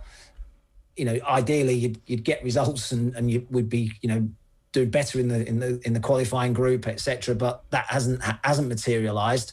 So I've always felt he is planning for a longer term vision and a longer term future. So I don't think he'll change. I think that's his nature. I think that's the way he wants it to go about it, and his coaching staff are exactly the same as well. So nothing changes in terms of what he's trying to achieve, I don't think. Would you give him a new contract and make sure that he sees this through to the end of the Euros? Crikey, I mean that's obviously other people's decisions and where they feel as though I guess the ultimate question is there progress? Are there signs that we're getting better? Well, I would say over the last sort of 2 or 3 games, I think we've seen evidence of it. I think we've seen, like I say, a group of younger players coming into the setup, a bit more confidence about the play, and so if you feel as though there's progress, and it's not just always on the pitch, it's off the field and the setup of generally of the whole thing. So I guess that's the question that they have to ask themselves when dishing out the contracts. And I would argue that in the last couple of games, the last couple of camps, we're starting to see that progress. I think that's possibly down to a little tweak from Stephen Kenny as well. It does seem that they're a little less gung-ho. Like, granted that Saturday is going to be the proof of that when they're up against a team like Azerbaijan, but if we're guessing from the friendlies and from the Portugal game, it does seem like maybe there's a little bit less of a carelessness about the tactics. Maybe carelessness is the wrong word. Yeah, maybe. And also I think there's a recognition that you can't always play the style of football that you want to play. I think, even last night, getting caught out playing short for the penalty, you argue it was or it wasn't a penalty, but sometimes when there's pressure on the ball as high up the pitch as it is, you can't always do that. And I think even through the course of the game last night, we saw that managed better. Yeah. Gavin Bazunu might go long at times, try and hit Adam Ida and get your midfield up and try and join him. It wasn't always we've got to play out from the back. And I think there was a recognition of that. So tactically, you can't always play out from the back if teams are pushing high up the pitch. So I think they're learning curves really and things that Stephen has recognised. So, I think, as I say, tactically, I thought last night he got it absolutely spot on, and it was a cruel way to lose, to be honest. I think one of the things that we haven't really spoken too much about this, but when Stephen Kenny got the gig, there was definitely a sense that it's a big step up for him. He hasn't managed in the Premier League, he hasn't managed in the Championship. His time in Scotland was relatively unsuccessful. Was he going to be able to put together a coaching ticket that would sustain the team into the long term? And then Anthony Barry arrived from Chelsea and he's still working with Tuchel. It's like, the team looks like it's really well organised. Keith Andrews understands exactly what it means to be a young Irish player struggling in the lower divisions who makes it later on in his career and becomes a leader for the team. Dean Kiley has 15-20 years experience. So all that backroom turmoil that there was for that period of time, that's over. He's now a seasoned international manager who has had crisis after crisis after crisis because of COVID. And on the back of that, we've just put in our best performance with a team of kids. I think that's not a bad outcome. They've got to back it up against Azerbaijan. I 100% accept that. But it's hard not to be a little bit excited. Absolutely. What I would say is I felt that this was a really defining week for him as well, because he kept talking about the summer and how things had gone well in the summer, the games against Hungary and Andorra, etc. And you know, we felt there was signs of improvement, and I felt that this was a big week for him. 3 games coming as quick as they are, and he would have set a target, I'm sure, of points over these 3 matches. I think ultimately it probably would have been about 7 points. I would say if we had any chance of qualifying for the World Cup. And I think now it's 6. I think we have to, you know, we have to sort of see that progress in terms of points on the board now as well. So the games against Azerbaijan and Serbia, I thought we were excellent in the away game. 6 points. I think that's what we're looking for now. Again, it's, you want to see him play well, you want to see the performances right, but you also want to see points on the board now.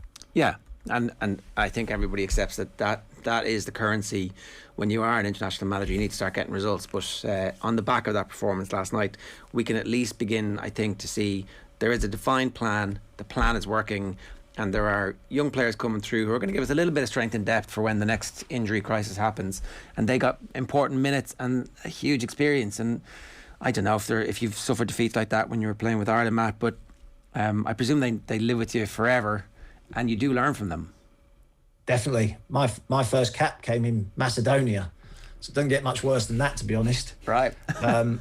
Yeah, so it is a learning curve. It'll hurt. The players will hurt after last night. It will be, you know, a massive disappointment to them because of what they've done in the game and how well they've played.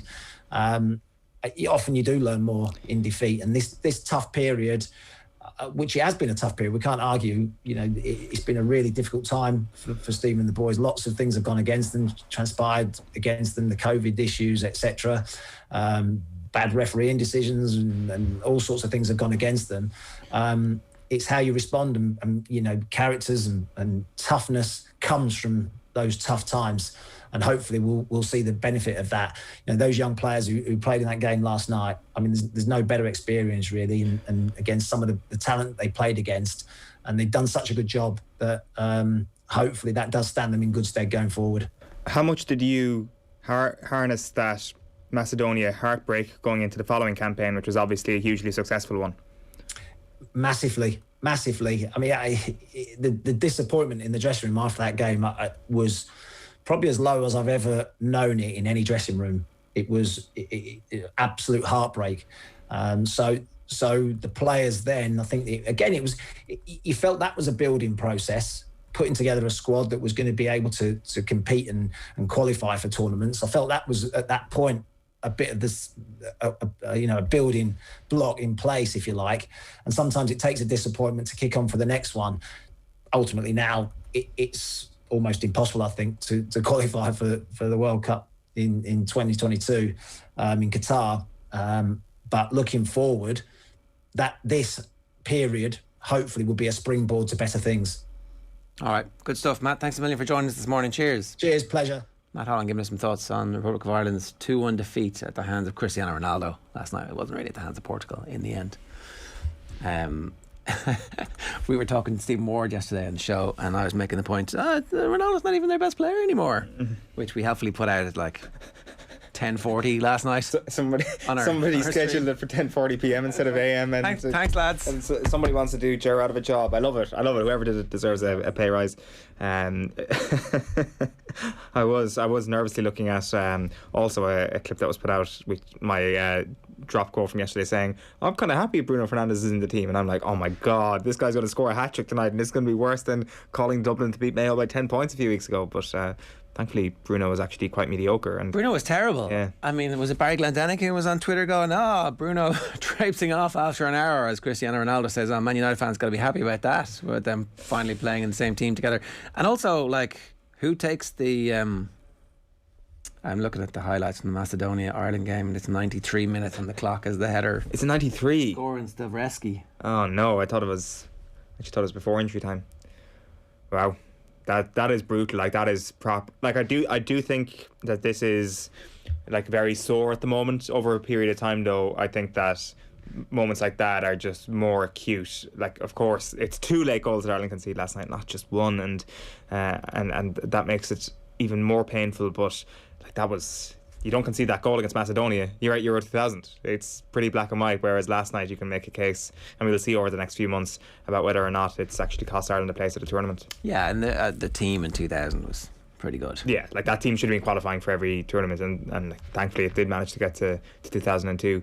I mean, there is probably an element of this team figuring out how to deal with those situations as well. Fingers crossed it won't be the last time that this Ireland team is holding a lead against a really good team, and actually knowing what to do, knowing that you need to be out on the crosser and stopping the balls coming into the box at that stage in the game. Stephen Kenny knows the sort of subs that he needs to be making. I think that's all part of the process here as well, all these different situations and in-game moments that Ireland are going to encounter over the next little while. Yeah, all right, okay, 9 o'clock, if you want to get involved, we'd love to hear from you. I'm getting grief from the South African fans who are Razzie can't moan, but you can't. Double standards. I'm giving out about the referee. Yeah, I mean, it's exactly the same thing. Me randomly tweeting, I can't even remember which of the, this is bull effing S from the ref. I don't even know what time during the game I did that last night, but pretty much from very early on, it could have been any specific moment. I'd say it was Aaron Connolly's push, the push on Aaron Connolly. That was certainly the moment for me where I was like, oh, come on. Like, now in fairness, that's like, I mean, it's poor refereeing to be judging a player on past moments, but maybe Connolly going down a little bit easy under the shove from Cancelo earlier in the game doesn't help him in that regard. But like, I mean, the referee should be judging each moment on its merits, and Aaron Connolly got fouled in the box. OTB AM is brought to you by Gillette. Good morning. Start with Gillette. Put your best face forward with their new and improved razors. We're at the angry stage of grief. Is that where we are now? You're at the angry. You've gone. Yeah. So what's the last one? Just acceptance. There will never be acceptance for this. Well, maybe not. Maybe the acceptance comes from the fact that we have a football team again. It is 9:01. We're going to take a quick break. In just a moment, we will be bringing you a bit more news from the All-Ireland football final preview, and we're also going to tell you what to watch this weekend when it comes to being on the couch and not watching sport. I don't know why you'd be doing that, because there's plenty of good sport this weekend too. Phil Egan's going to be with us for our Paralympics report, brought to you every morning on OTB AM with thanks to Toyota Ireland. The hashtag is Start Your Impossible. OTB AM on OTB Sports Radio, Ireland's first and only sports radio station. This is OTB Sports Radio. What age is too old to go full kit W to either a 5-side game or to a normal game, says Pete in Mayo? Full kit at a 5-a-side is a questionable choice. It has to be said. Yeah. It's grand for around 15, 16, I would have thought. I mean, for a 5-a-side. He's more than complete player, in my opinion. I think I might have said in 2018, and I might have came a bit early, I said he was the Messi of hurling. What are Cork going to do with Cian Lynch? But to answer your question about Cian, he's sensational to be fair in the last number of years. Off the Ball, Saturdays from 1 on OTB Sports Radio. Listen live on the OTB Sports app. The Paralympics report on OTB Sports. With Toyota Ireland. Start your impossible. Right. Phil Egan is with us for our Paralympics report, brought to you every morning on OTB AM just after 9 o'clock with thanks to Toyota Ireland. The hashtag is Start Your Impossible. Yeah, thanks, Ger. Another day down for Team Ireland at the Paralympics in Tokyo. Patrick O'Leary advanced from both of his canoeing heats overnight. The Cork man came home in a time of 43.50 seconds to finish 5th in the KL3 200 metres, so he was 10th overall out of 14 competitors. O'Leary's semi-final takes place tomorrow morning at 2 a.m. Irish time. After that, then, he took part in another heat. This was in the VL3 200 metres qualifiers. This is a new event at the Games. A time of 54.47 seconds saw him finish 5th once again. That was good enough to see him through to Saturday's semi-finals. And O'Leary's time there was the 8th quickest overall out of 13 competitors. Disappointing night for Team Ireland in the pool. Both Patrick Flanagan and Barry McClemens failed to progress from their respective heats. Longford's Flanagan competed in the S6 400 metres freestyle event. He set a personal best of 5 minutes 40.48 seconds to finish 7th. McClemens was competing in his favourite S9 100 metres butterfly. He finished fourth in a time of 1 minute 2.83 seconds. That saw him finish 10th overall. Only the top 8 qualified. So as things stand, no change to the medal tally for Ireland. 6 medals in total, 3 golds, 2 silvers and 1 bronze. A reminder, you're listening to our Paralympic report on OTB AM, coming your way every morning at 9 o'clock, and it's all with thanks to Toyota Ireland. #start your impossible.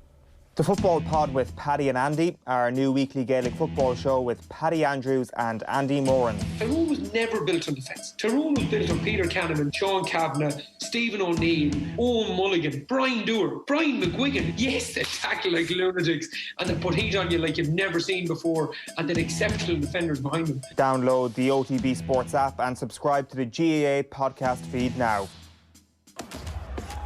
Undisputed, undefeated, unmissable. Katie Taylor versus Jennifer Hahn for the lightweight championship. Saturday the 4th of September, live on The Zone. Game changed. Visit dazn.com.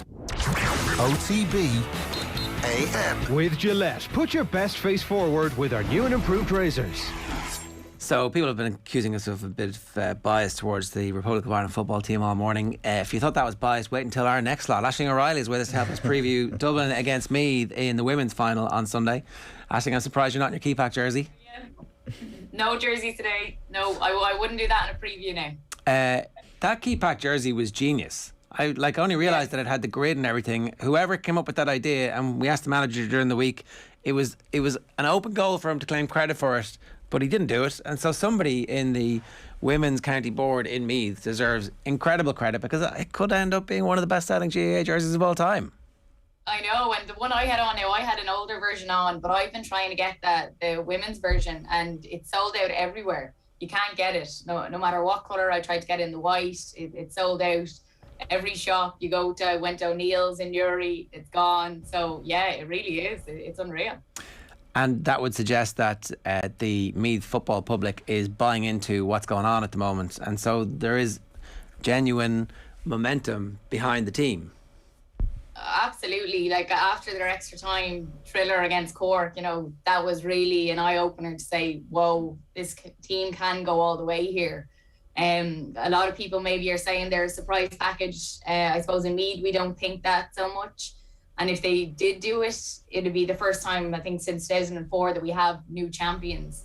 So it's great for the game as well, and as you have said on off the ball again, it would be one of the greatest turnarounds of Irish sport, and it gives a hell of a lot of hope to other counties, even that they're in the final, just to know what's possible. It is possible to get to that final against Dublin.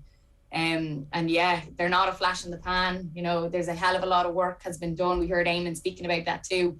The county board, the club level, underage level, they've all contributed to this. So it's massive, yeah. It seems very weird that this is an All-Ireland final at what is probably the start of a great Meath versus Dublin rivalry, as in we don't have much form for these two exact teams going up against one another. Yeah, that's it. They haven't played each other a hell of a lot. I think it was back in 2016 when they played last, and it was just a Leinster round robin game in Summerhill. It was here in Meath, and they were back by 18 points that day. So that's all we really have to go on. We haven't seen them come up against each other, but the Dublin-Meath rivalry, it's massive in Meath. Like, I suppose for many summers, the men's Leinster Championship lit up our summers, Sean Boylan's men, and we had that famous 4 in a row saga, literally matches that probably stopped the country, and we still all talk about them. And we haven't had that in the women's game. So whatever result on Sunday, I believe this is probably the start of a massive Dublin-Meath rivalry for years to come.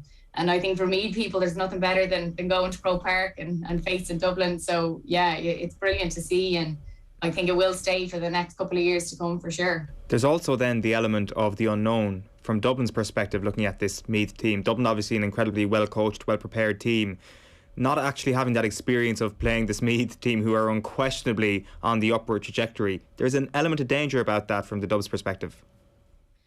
Yeah, and I think that's what's happened in the senior championship this year. Like, they've sort of gone under the radar, and teams haven't did a hell of a lot of homework on them. So that's what I think's been happening. I think McBowen speaking this week was quite interesting. He said that Meath, they've actually made us do a hell of a lot of homework because we had nothing on them. We knew very little about them. You know, we had 3-4 days of just sitting down with our notebooks, watching footage, picking out players. He said we didn't even know their names.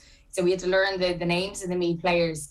And he did also say, which was a very big compliment to Meath, you know, it's a very different structure, the way they play, and it's something that he's never ever seen in the women's game before, that they're just very organised in their defence, but then they sort of attack almost, you know, with a little bit of mayhem, and it causes serious difficulties for teams to defend against. So, yeah, I think that that's a great compliment to be hearing from Mick Bowen, but the fact that they know nothing about them is also probably a good thing for Meath. You know, they have to do their homework there, but I'm sure they will. So Meath have actually been in big games because of the regrade to intermediate over the last couple of years. That's one of the things that you would be frightened for if they hadn't been in big games in recent years. It's like, oh, the day, the occasion, everything's going to get to them. There's a possibility that might not be the case. Yeah, like definitely something that Dublin have is probably those experienced heads in the dressing rooms, you know, Sinead Ahern and Siobhan McGrath, all those girls. I suppose that's what Meath lack. But if you're speaking about experience and playing in big games and big occasions, they actually do have that. You know, a lot of the girls have won All-Ireland's underage. They came up, they played in 3 All-Ireland finals. They lost 2. They got over the line the 3rd time, bet Westmeath. Then they went from Division 3 to Division 2 to Division 1 in the league. So they have those big days behind them. You know, early on this year, they played Kerry in Croke Park, and they bet them in the Division 2 final. And that was the start of this year. That was where it all kicked off. They love playing in Croke Park. You know, they've had great days there. And I don't think they've any fear going in because, you know, people are talking about them that they'll go in and, like, it's unbelievable they're here, you know, and all they can do is go out and do their best. You know, they're sort of loving that vibe when they'll go in, and I think they'll cause mayhem.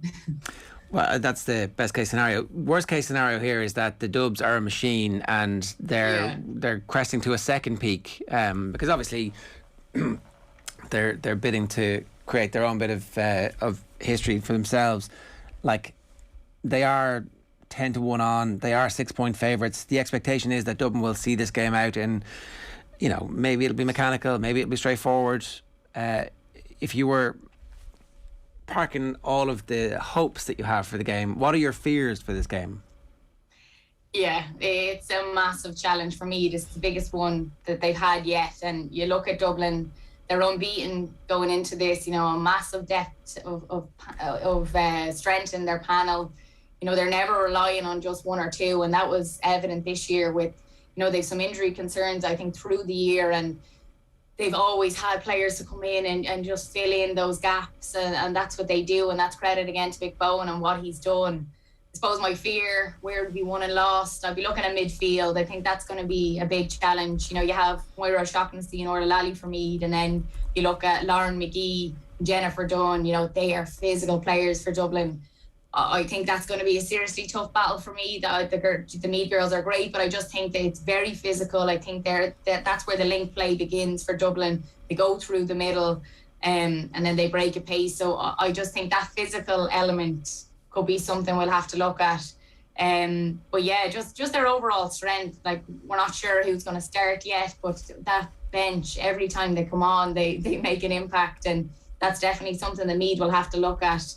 And just look, Hannah Tyrrell up front. I don't know who's going to do a job on her, who's going to man mark her. You know, they're very, very dangerous up front, so they'll be tough to stop. They really will. You mentioned what Mick Bowen has said with regards to this Meath style of play then, Aisling. Is there a sense that Meath turned that up to 11 and actually just get more bodies behind the ball, and given the midfield prowess that you just outlined there, that there is a case to be made for getting maybe all your bodies back, and if they have that breaking at pace capability anyway, it could well be the best case scenario? Yeah, it's going to be interesting to see how they do go out and play and what sort of tactics and structure they play with. But I do think they'll go out that way. They will all get behind the ball and they'll all break, and they can do that. You know, a lot of teams can't keep that up for the full game, but we've seen they can do that, and they can do it in extra time too. So I think that will be what they'll go out and do. You know, they'll all get back and they'll all get forward. And they'll just block up that D. Like, they haven't conceded a lot of goals this year, and that's because of all the bodies in the D that they can't get through. That's just, it's simple as that. They can't get through on goal, and they just sort of push them out, and they make them take their scores from positions that it's tough. But I suppose on that case, Dublin can take them scores. They have the players to do that, so they I'm sure they'll keep popping away. But I think for Dublin, they're going to have done their homework on that. They're going to know that's what Meath are going to do. And I think it's just up to them to break a pace before, I suppose, all Meath get back, and then create that space with different runners inside. So yeah, I think Meath will do that tactic, but I think Dublin are well up to the challenge to stop that, to be honest. It did seem that 17 and 18 were the two best All-Ireland final performances from Dublin. They scored 3-11 one year, 4-11 the other year, and Mick Bohan famously was disappointed with their performance in 19 despite doing the 3 in a row. And then last year's performance wasn't exceptional either in the final. So does that give you a little bit of hope as well, that maybe on the biggest day, that as the longer Dublin get into this run, I'm not sure, is it the performance anxiety or something, but things haven't been going all their way on the biggest day of all? Exactly, and even just their performance, I suppose, to date as well in the championship, they haven't been as consistent as they would have liked. Yes, they are unbeaten, but I suppose they haven't closed out games. The Donegal game, the quarter-final, that was probably the biggest one. It was 5 points in the end that they won by. It was Carla Road that struck 2-3 that day. At the minute, she's injured, so, they got over the line that day just about. Donegal were in the lead there for a long enough time. Geraldine McLaughlin was serious that day. She'd won 2 after a few minutes. And so, yeah, they haven't closed out the games. Again, with Mayo in the semi-final, they let Mayo come back into it, and, they got 2 goals to sort of change the game. So there's all these little factors that I suppose if you're Meath, you're looking at thinking there's a bit of hope here. They're not at their top game that we've seen them, I suppose, in previous years. So there's something in that. But look, yeah, it's still very hard to be looking by them at all, isn't it? But yeah, they'll definitely pose a massive threat, and as they always do. Give us your prediction. It's hard because you have to go with your head and not your heart, and I suppose what my head is telling me is that Royals are going to do it. Okay, on that note, one quick word. You were in Garvaghey for the Tyrone press night the other night. We're going to play the interview with Padraig Hampsey next, but before we get to that, they just seem to be fairly relaxed about the whole thing, almost as if it's not second nature to them at this point, and it's not bonus territory, but they feel very confident that this is where they're supposed to be. Yeah, that is the exact vibe that I got too. They don't care about Mayo. They don't care that they're, the whole country's behind them nearly in a way to get this All Ireland. They just said, look, we've hurt too. We got hurt in 2018. We know what that feels like, and we're not going to want to feel like that again. We knew we were going to go out and do a job against Kerry. I spoke to Kieran McGeary, and he was very confident, going into that game. He's like, we believed we were going to win that. So, they're very, very confident. And yeah, exactly. It's where they're meant to be. They've been building for quite a while.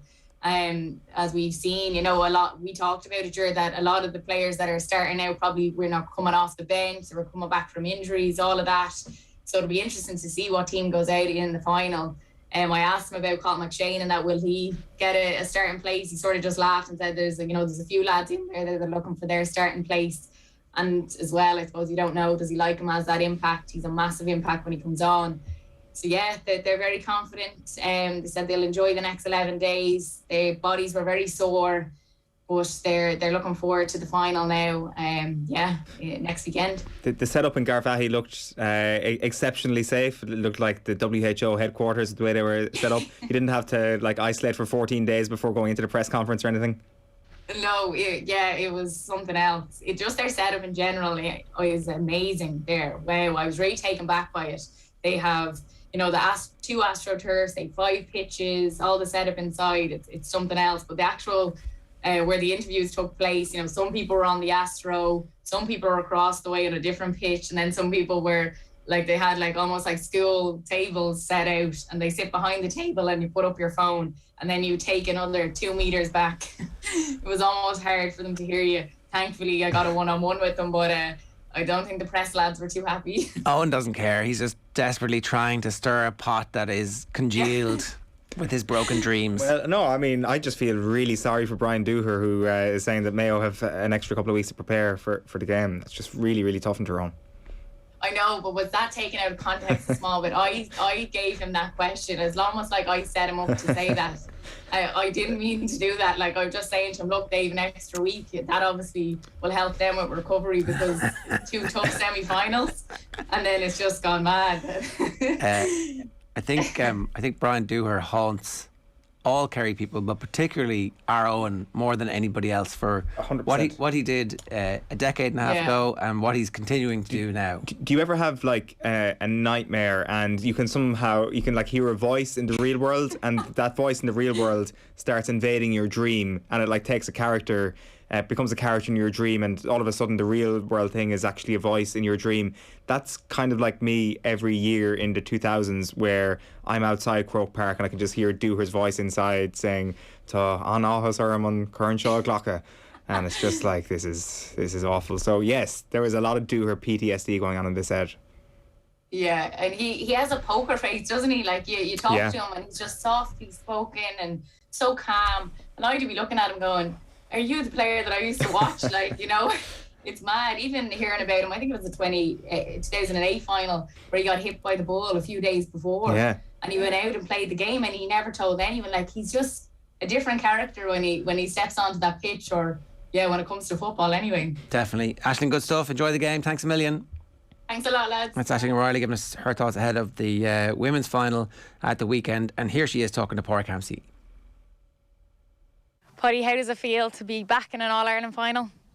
Yeah, actually, it's a great feeling, and I suppose whenever the final whistle went there on Saturday, it was just a feeling of relief nearly, because it was such a tough battle till a brilliant Kerry side, but we're just so proud and thankful that we're in a final again.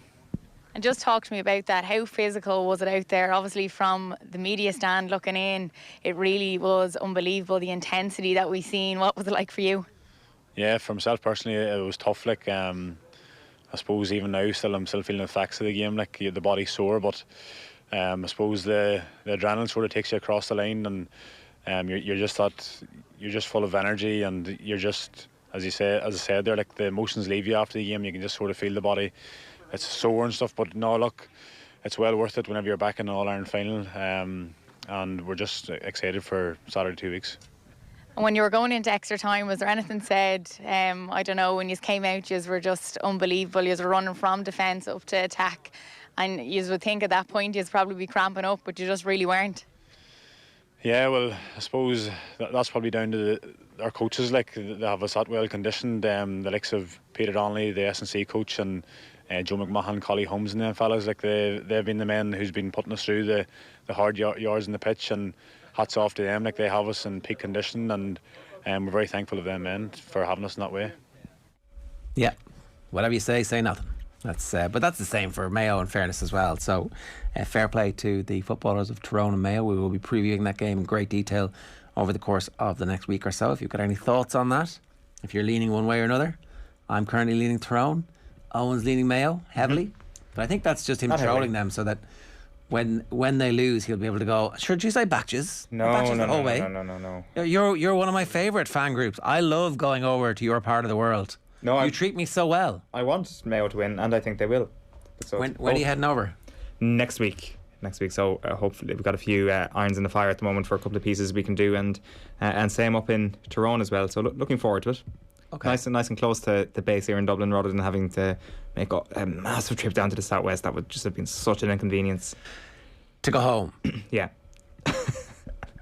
0879 180 180 is the WhatsApp number. If you want to get in touch this morning, you can use the hashtag OTBAM. Tell us how you're feeling about the Republic of Ireland at this point. Should we give Stephen Kenny the new contract now and get it done? I think we should. Shouldn't we just get it done and make that decision that this is our identity, this is the best part about Irish football, this is who we are? Yeah, I think fans are going to have a big decision, a big part in the decision being made. I think the FAI want the fans on board. I think they need them. I think they've started to announce some commercial deals over the last while, the renewal of some deals that were in place, but it looks like they can definitely point to a new broom and things changing, and they should just seize the optimism that there is at the moment and go, yeah, this is it, no matter what happens there for the next while. Anyway, let's move on, because time for us to talk about what you should be watching on your telly box or on your tablet or wherever it is you consume these days. We know. Sue Murphy, good morning to you. How are you? Morning. How are you? What are we watching? Well, you're not watching TV. You're just watching sport, according to a couple of minutes ago. I'm not needed by you, Jar, anymore. Well, we just cancel this. Is it over? It certainly sounds like it. I mean, it is a busy sports season. So anyway, Kevin Can F Himself is on Amazon at the moment. It's coming out tomorrow. This is a really hard thing to explain, because I think it's actually an original concept, what they've done with this. Like the first few minutes that I was watching it, I nearly turned off, because the first 5 minutes, I can't deal with Married with Children, Kevin Can Wait, Everybody Loves Raymond. I just can't watch those shows. Find them really, really difficult to watch. They're awful, awful comedy. And that's how it's set up. So the first couple of minutes, like when you see the sitting room, it looks like the Married with Children sitting room. It's got stairs at the back and the couch at the front and all that kind of stuff. And it's him, the husband, taking the piss out of the wife. And you're like, oh God, I thought we were over these comedies. What's this? And I honestly had to Google it to find out what was going on. And it switches between the two, because as soon as the door closes, as soon as everyone leaves the room, they've stopped taking the piss out of the wife.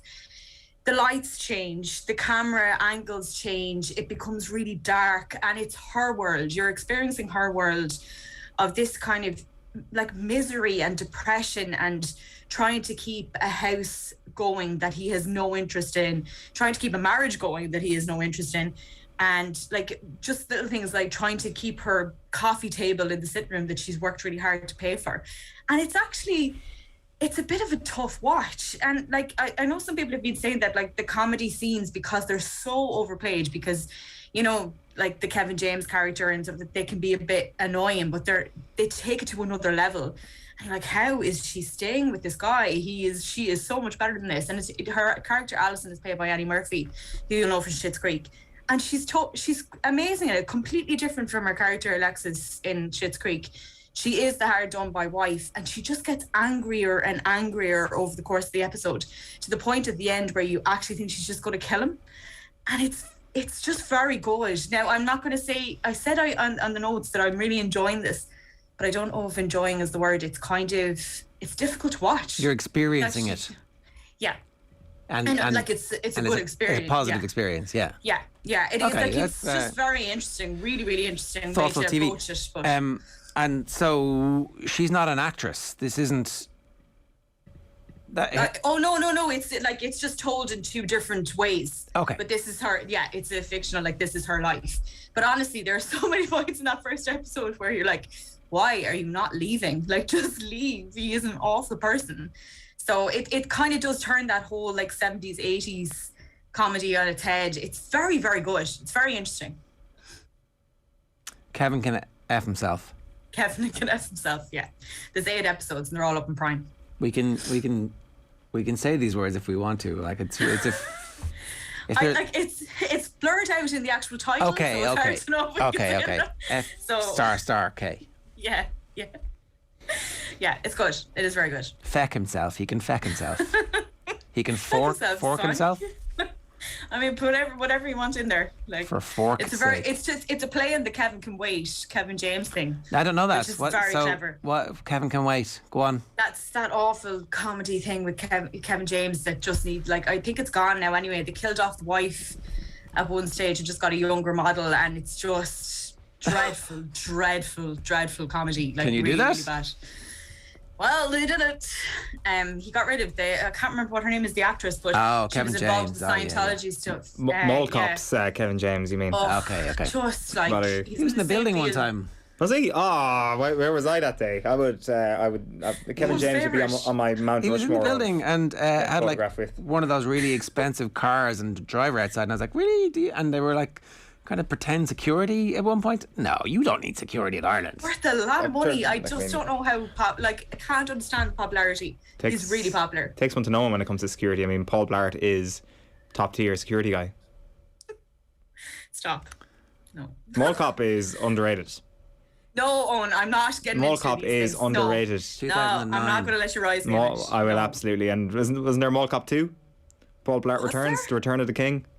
Not sure if there was or not. Can't really remember. And that but terrible film he made with Adam Sandler. Mall Cop 2. Yeah, there you Oh go. my God. 2013. 2013. Yeah, I haven't seen that one, but I saw the original and it is excellent. Kevin can wait 48 episodes. It's a lot of money.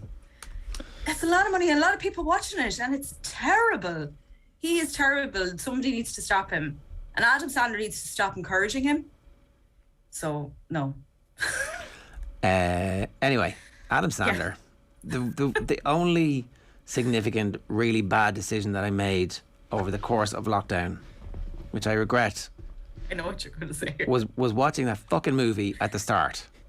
Uncut Gems. Like, it was the worst thing I could possibly have done. Here, come on, Jared. No. That was the best movie of 2021 or 2020 with the exception of Parasite. No. It was the second best movie of a year when it was still At the start of lockdown, you do not need to inject into your life the chaos, mania, distraction, I agree. and pain and suffering from that film. Yeah, you do. I'm still on edge. I have not relaxed. I know, I've noticed.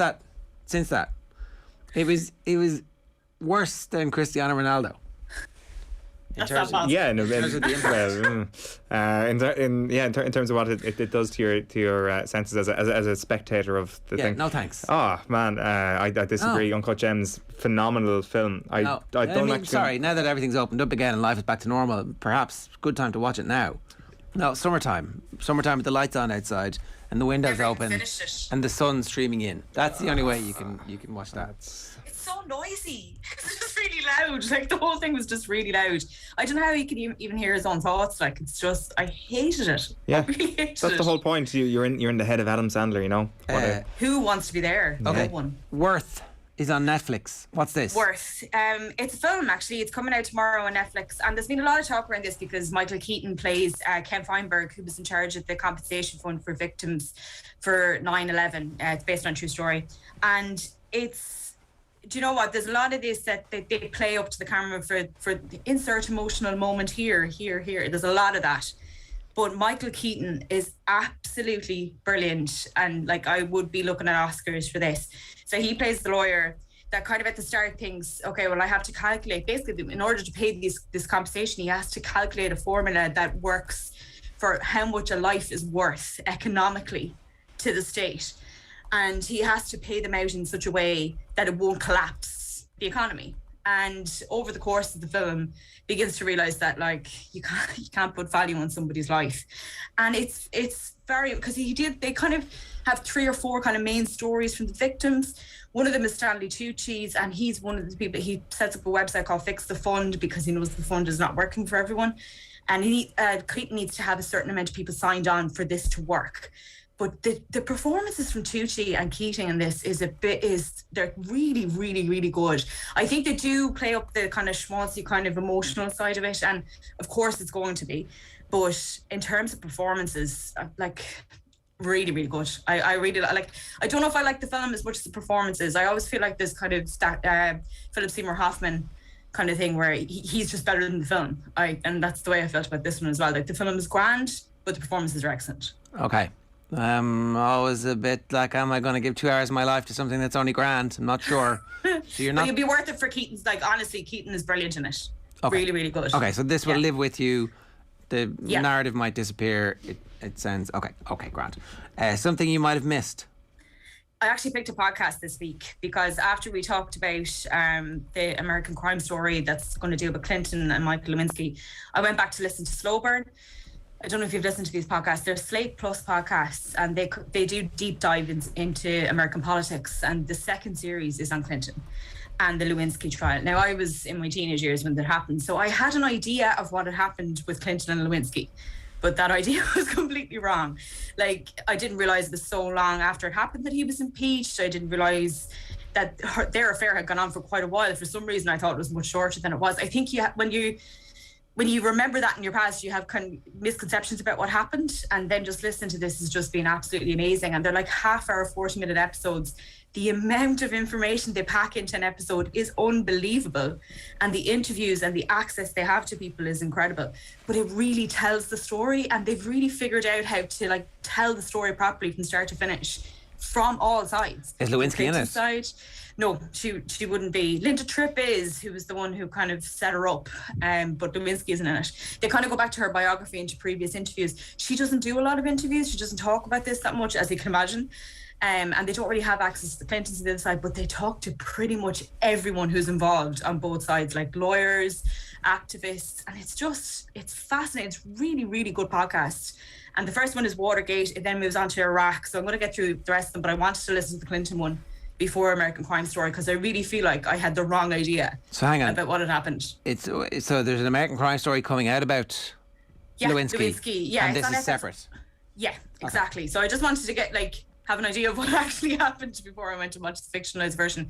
And definitely there's been a change around Lewinsky in terms of how that woman was treated in media. I think a lot of people now go, we didn't treat her very well. Certainly didn't treat her very well.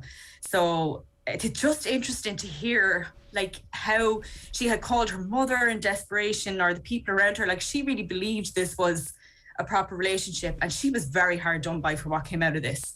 But it's fascinating. Honestly, I would really highly recommend it, because you won't feel the episodes going. Just fly. I'm on episode 7 already. It's really, really good. Okay. Other stuff that you're watching? Vigil on BBC. I don't know if you guys have been watching it. It's so good. It's what is it? World Productions. You'd be able to get a hold of the 2 episodes if you go looking, I'd say. The same guys who do Line of Duty. So it's very good. When I'm trying to explain this story, there's a lot going on in it. But basically, a crew member is found dead on a nuclear deterrent ship, submarine, off the coast of Scotland. And they send a detective in, because it happens in an area which is considered British territory. She has to go and investigate the crime, but she goes into the submarine and of course has a fear of confined spaces, because the plot wouldn't work otherwise. But it's brilliant. Saran Jones is really, really good in it. She plays the detective, and I think there's a lot of people that are really addicted to it. The first episode came out last week. Second episode was on Monday night, and there'll be 2 now this weekend. Sorry, from this weekend, should be on Sunday. Really, really good. Really good BBC World production. Okay. And Modern Love, you've been talking about this a good bit. Yeah, still watching it.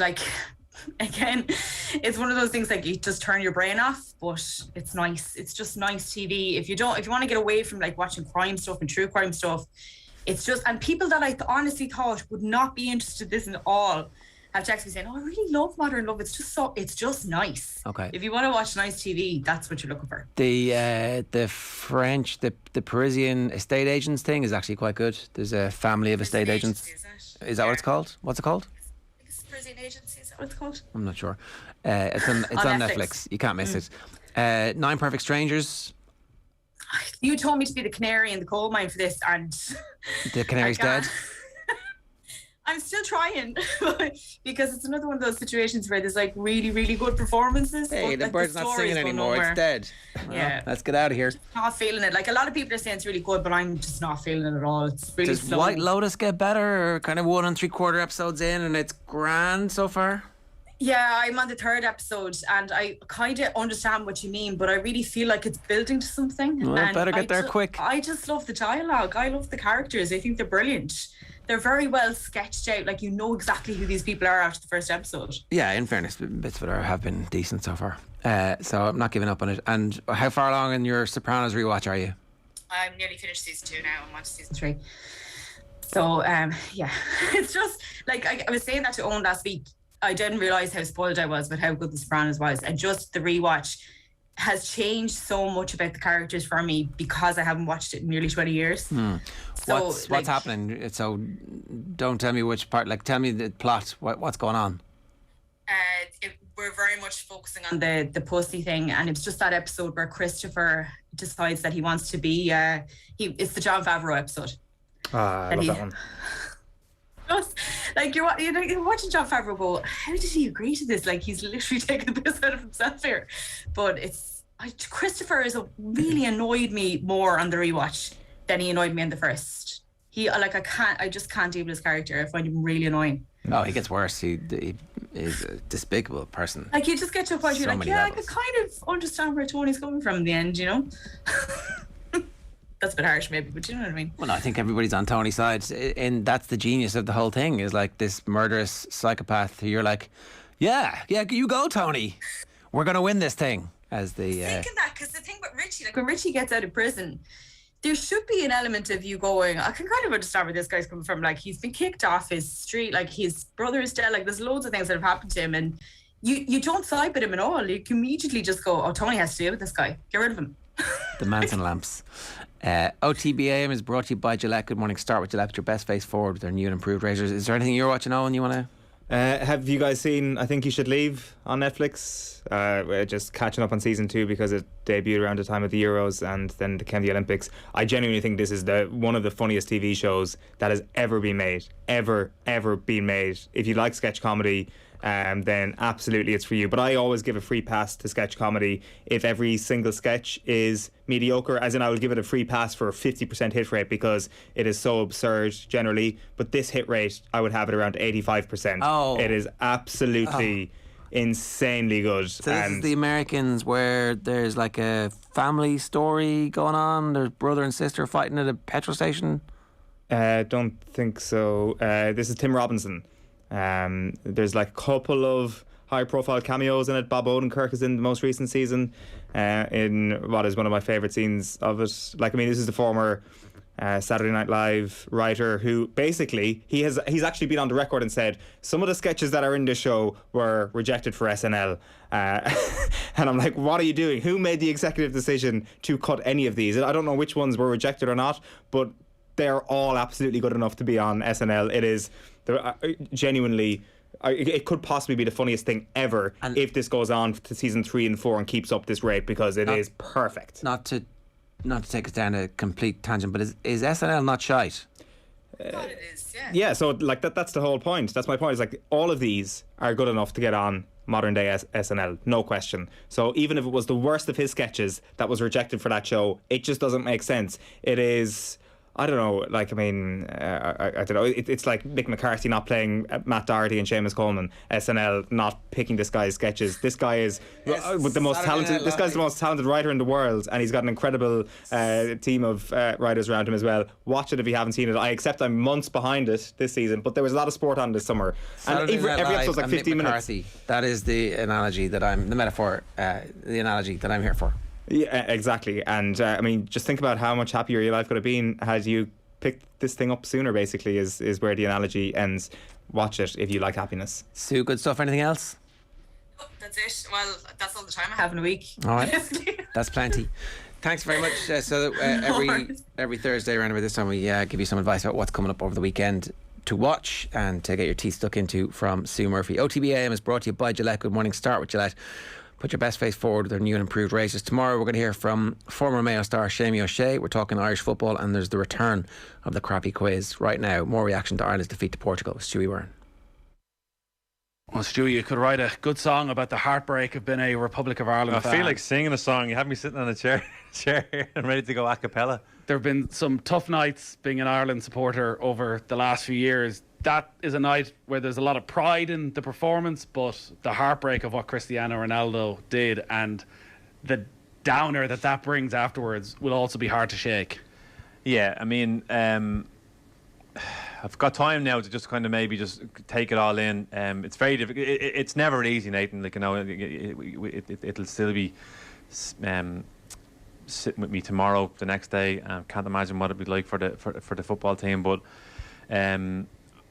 My focus on the game tonight was the performance, how we approached the game. It was very key. I was, very keen to see where we're at now, because no huge complications coming into this game. We had pretty much fit team.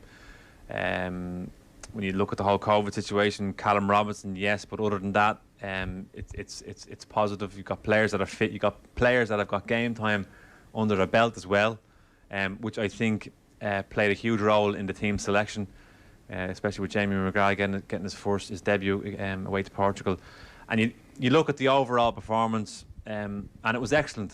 It was excellent. Couldn't have expected it to be any better. Genuinely, when you're going into a game against Portugal, one of the best teams in the world, you're playing away. You really couldn't have expected a better performance than that. Was that down to the tactics? Was that down to the team selection? What was it that enabled Ireland to play at a level we really haven't seen since Stephen Kenny took over? I think there's a few things. I don't think Portugal were at it. you have to put you have to be honest with it. They weren't at it. They weren't right. They were loose. No real continuity in their play. They looked a little bit casual. Decision making quality wasn't there, especially in the first half. But you have to take advantage of that.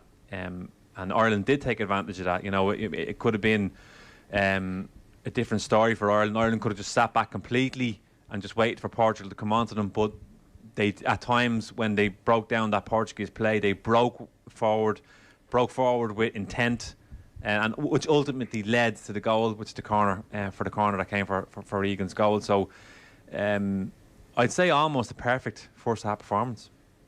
We could be here for an hour discussing that game. I don't remember a more dramatic, enthralling, maybe France 2009 and the Henry handball, and similarities in a way with a referee who it feels as though, maybe we're looking through green tinted glasses, didn't do Ireland any favours. Yeah. Cristiano Ronaldo is always the centre of attention. He is the match winner. Should he have been on the pitch for the incident with Darragh O'Shea? No, should have been sent off, Nathan. I've no doubt about it. You cannot punch another player. Does he punch him, or does he sort of... Nathan, he's hit him a dig. He's hit him a dig. There's a difference between slapping out somebody and just absolutely... He's hit him a dig. He's caught him in the arm. I think when he reacts to Ronaldo, he's not even looking at O'Shea. He's just reacting. You cannot do that. You just can't do it. It's as simple as that. Simple as that. We've got VAR there. All the assistance in the world, all the technology in the world, and yet that's let go. Unacceptable for me. I mean, at least the referee needs to look at it and say, okay, listen, Cristiano, maybe a booking, but if the referee looks at that, for me, it's a sending off. You cannot react like that, Nathan. No, absolutely no way. Should Darragh O'Shea have thrown himself to the ground, holding his head? No, shouldn't have. No, should have just taken it. Should have taken the dig on the arm. So that was stupid. I don't know whether that didn't help, but the reality is, you bring it to the referee's attention and you tell him what's happened. Okay, the referee took 4-5 minutes maybe to look at the tackle, the penalty incident. There was 3 different views. We had a very good view of him. He ran to the halfway line. He was looking at it for 4 or 5 minutes. So he took his time on that. I don't know why his attention wasn't drawn to the Ronaldo incident. But black and white for me, should have been sent off. That whole incident didn't cost Ireland a goal because Gavin Bazunu makes this brilliant penalty save, but it did sum up maybe the referee's attitude to things. As you say, I rarely remember a VAR that went on for quite so long, which would suggest that the VAR, an Italian VAR, a Slovenian referee, that the Italian VAR was telling him, you need to look at this. And in fairness, in real time, we thought initially it was a penalty kick, that Jeff Hendrick was late. But the more you looked at it and slowed it down, they both seemed to get the ball at the same time. The Aaron Connolly incident in the second half. So there's one where he clearly throws himself to the ground. In a way, does that maybe influence the referee? That Connolly is going down too easily and that ends up costing him for the later decision that should be a penalty. Yeah, there's an argument in that. Yeah, absolutely. Yeah, there was a couple of occasions in that first half where Connolly went down a little bit too lightly. Referee is doing the hand gesture, get up. Referee probably had the right to book him for that, although he did ultimately book him in the for something else. But when you look at Connolly's potential penalty check, I certainly think it's worth a better look than what he gave it. It was one of them where the sign comes up, potential penalty check. I think he just blows it off. I think he just let it go completely. This is all kind of adding to the frustration, really, from an Irish point of view, because you've got somebody who's sitting in a room, wherever he is in Switzerland, or whatever the case may be, who has that ability to draw the referee's attention to a specific incident, yet never said anything about the Ronaldo punch. So it just sort of, very frustrating, because you're feeling, hang on a second, what's in the referee's head here at all, Stephen Kenny said ahead of the game that Ireland weren't just going to sit back and soak up pressure, and Ireland lived up to that. It's exactly how they played. When they got an opportunity to get forward, they did. Individually, you could go through 1 to 11 almost for outstanding performances. Matt Doherty playing at left wing back. Thought it was his best performance in the Orange Shirt. From my point of view, I know you said it in commentary as well, but he was at it tonight. I've always been frustrated with Doherty in the past when he can look a little bit laboured, a little bit disinterested. I know that's the way he carries himself, and it's that calmness that probably makes him the player he is. But he was at it tonight, like, you know, and it all started off when the first opportunity he got to win the ball back down that left-hand side. He broke well, he's taking on players, he's buying Ireland some time, and it's almost like he needs to have a positive first touch on the ball to really get him into gear. And he was excellent, and not just going forward, but defensively as well. He pulled off some in terms of his positional sense, and he was playing left full. Don't forget, it's not hugely natural to him, but it's not alien to him either. He's a fullback, so he should be able to kind of slot in right or left hand side. But positional sense was excellent, so he didn't really put a foot wrong. Ran himself on the ground. He was exhausted at the end of the game. Yeah, that back three with the wing backs really seemed to work. Like Seamus Coleman on the other side.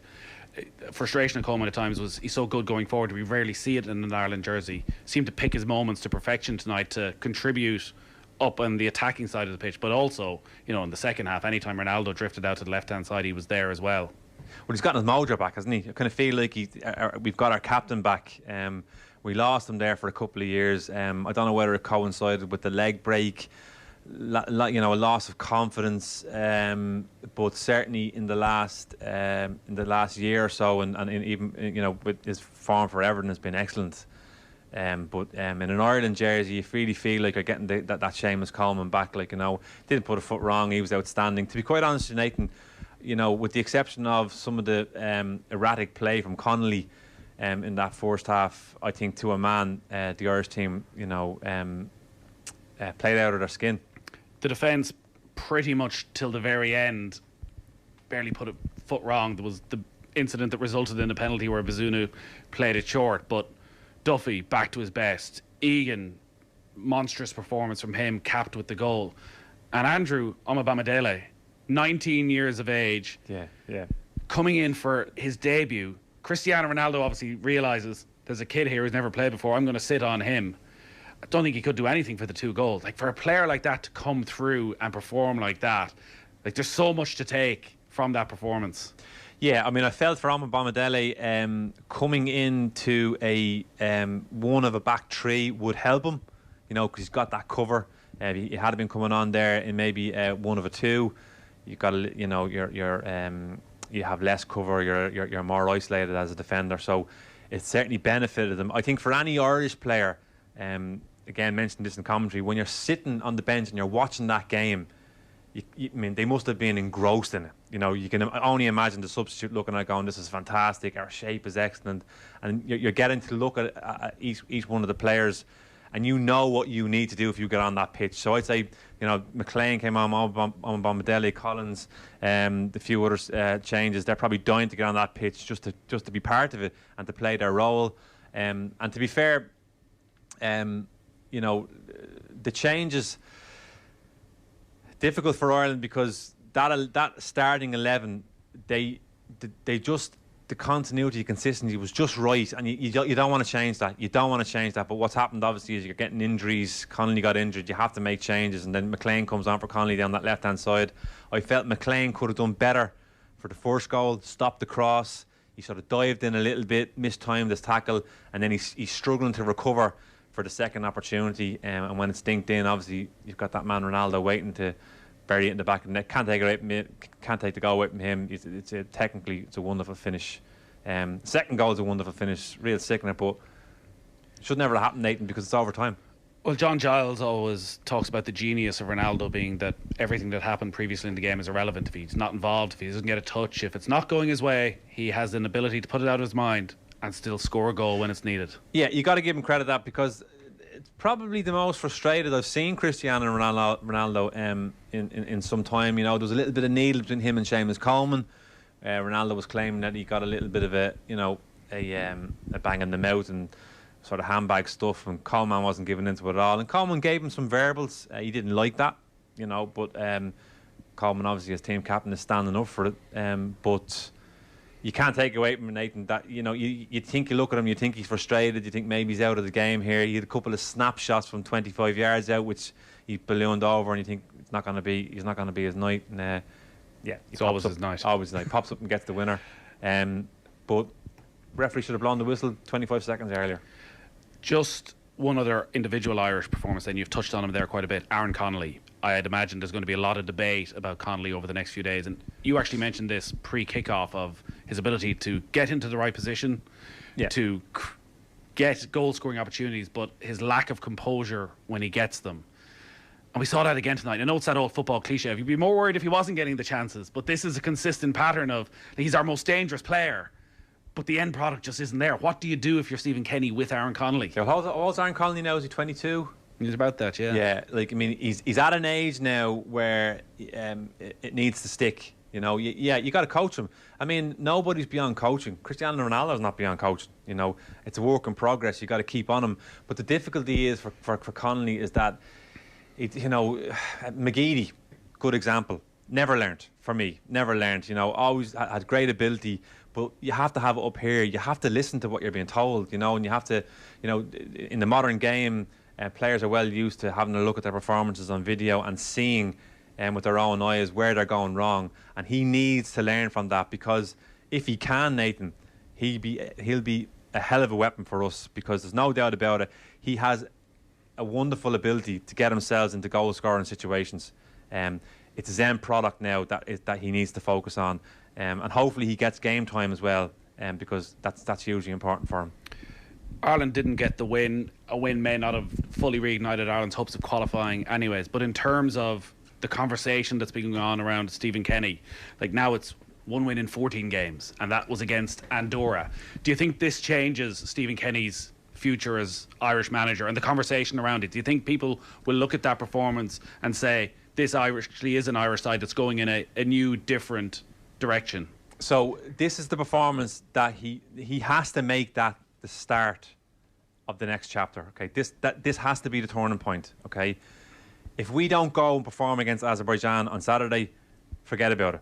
You know, there's no, you just can't have a performance like that and then back it up at home to Azerbaijan with a poor performance. We have to now build on this. It's simple as that. I was only ever looking at the performance tonight. I think a lot of people had written off the result. However, when you look at how Portugal performed, you know, you have to have that ability on the pitch to say, hang on a second, this could be here for us. I mean, even I at one stage felt, geez, we could get a second here. But now, having looked at it, the performance was there for me. There's no doubt about it. I think we got an awful lot right. This is now, this is now the time where we need to show not just the players, but the supporters and everybody else that this team is going in the right direction. But Saturday and Tuesday, Nathan, are huge. If we don't get the same type of performance, then we're going nowhere. How difficult, and I don't know if you've been in similar situations where you've had this massive disappointment so close to the glory, how difficult is it going to be for the players to get back up in the space of 3 days, to fly back from Portugal, try and recover tomorrow, barely have a session on Friday, and then back into a game at the Aviva? How difficult is it to lift yourself again to try and get that sort of energy back against Azerbaijan? Yeah, it's hard. There's no doubt about it. It's hard. But look, they're professionals. They have to take the positives from it. You know, like tonight's game, Nathan, could have been a disaster for Ireland. If Ronaldo scores the penalty after 10 minutes, it could be curtains, and it could have a complete detrimental effect on the psychology of this team over the coming week. However, Bazunu saves it. It almost acts as a catalyst for this for this positive performance. But you have to back it up. It has to be consistent, Nathan. I mean, we were just having the conversation there about tickets for Saturday.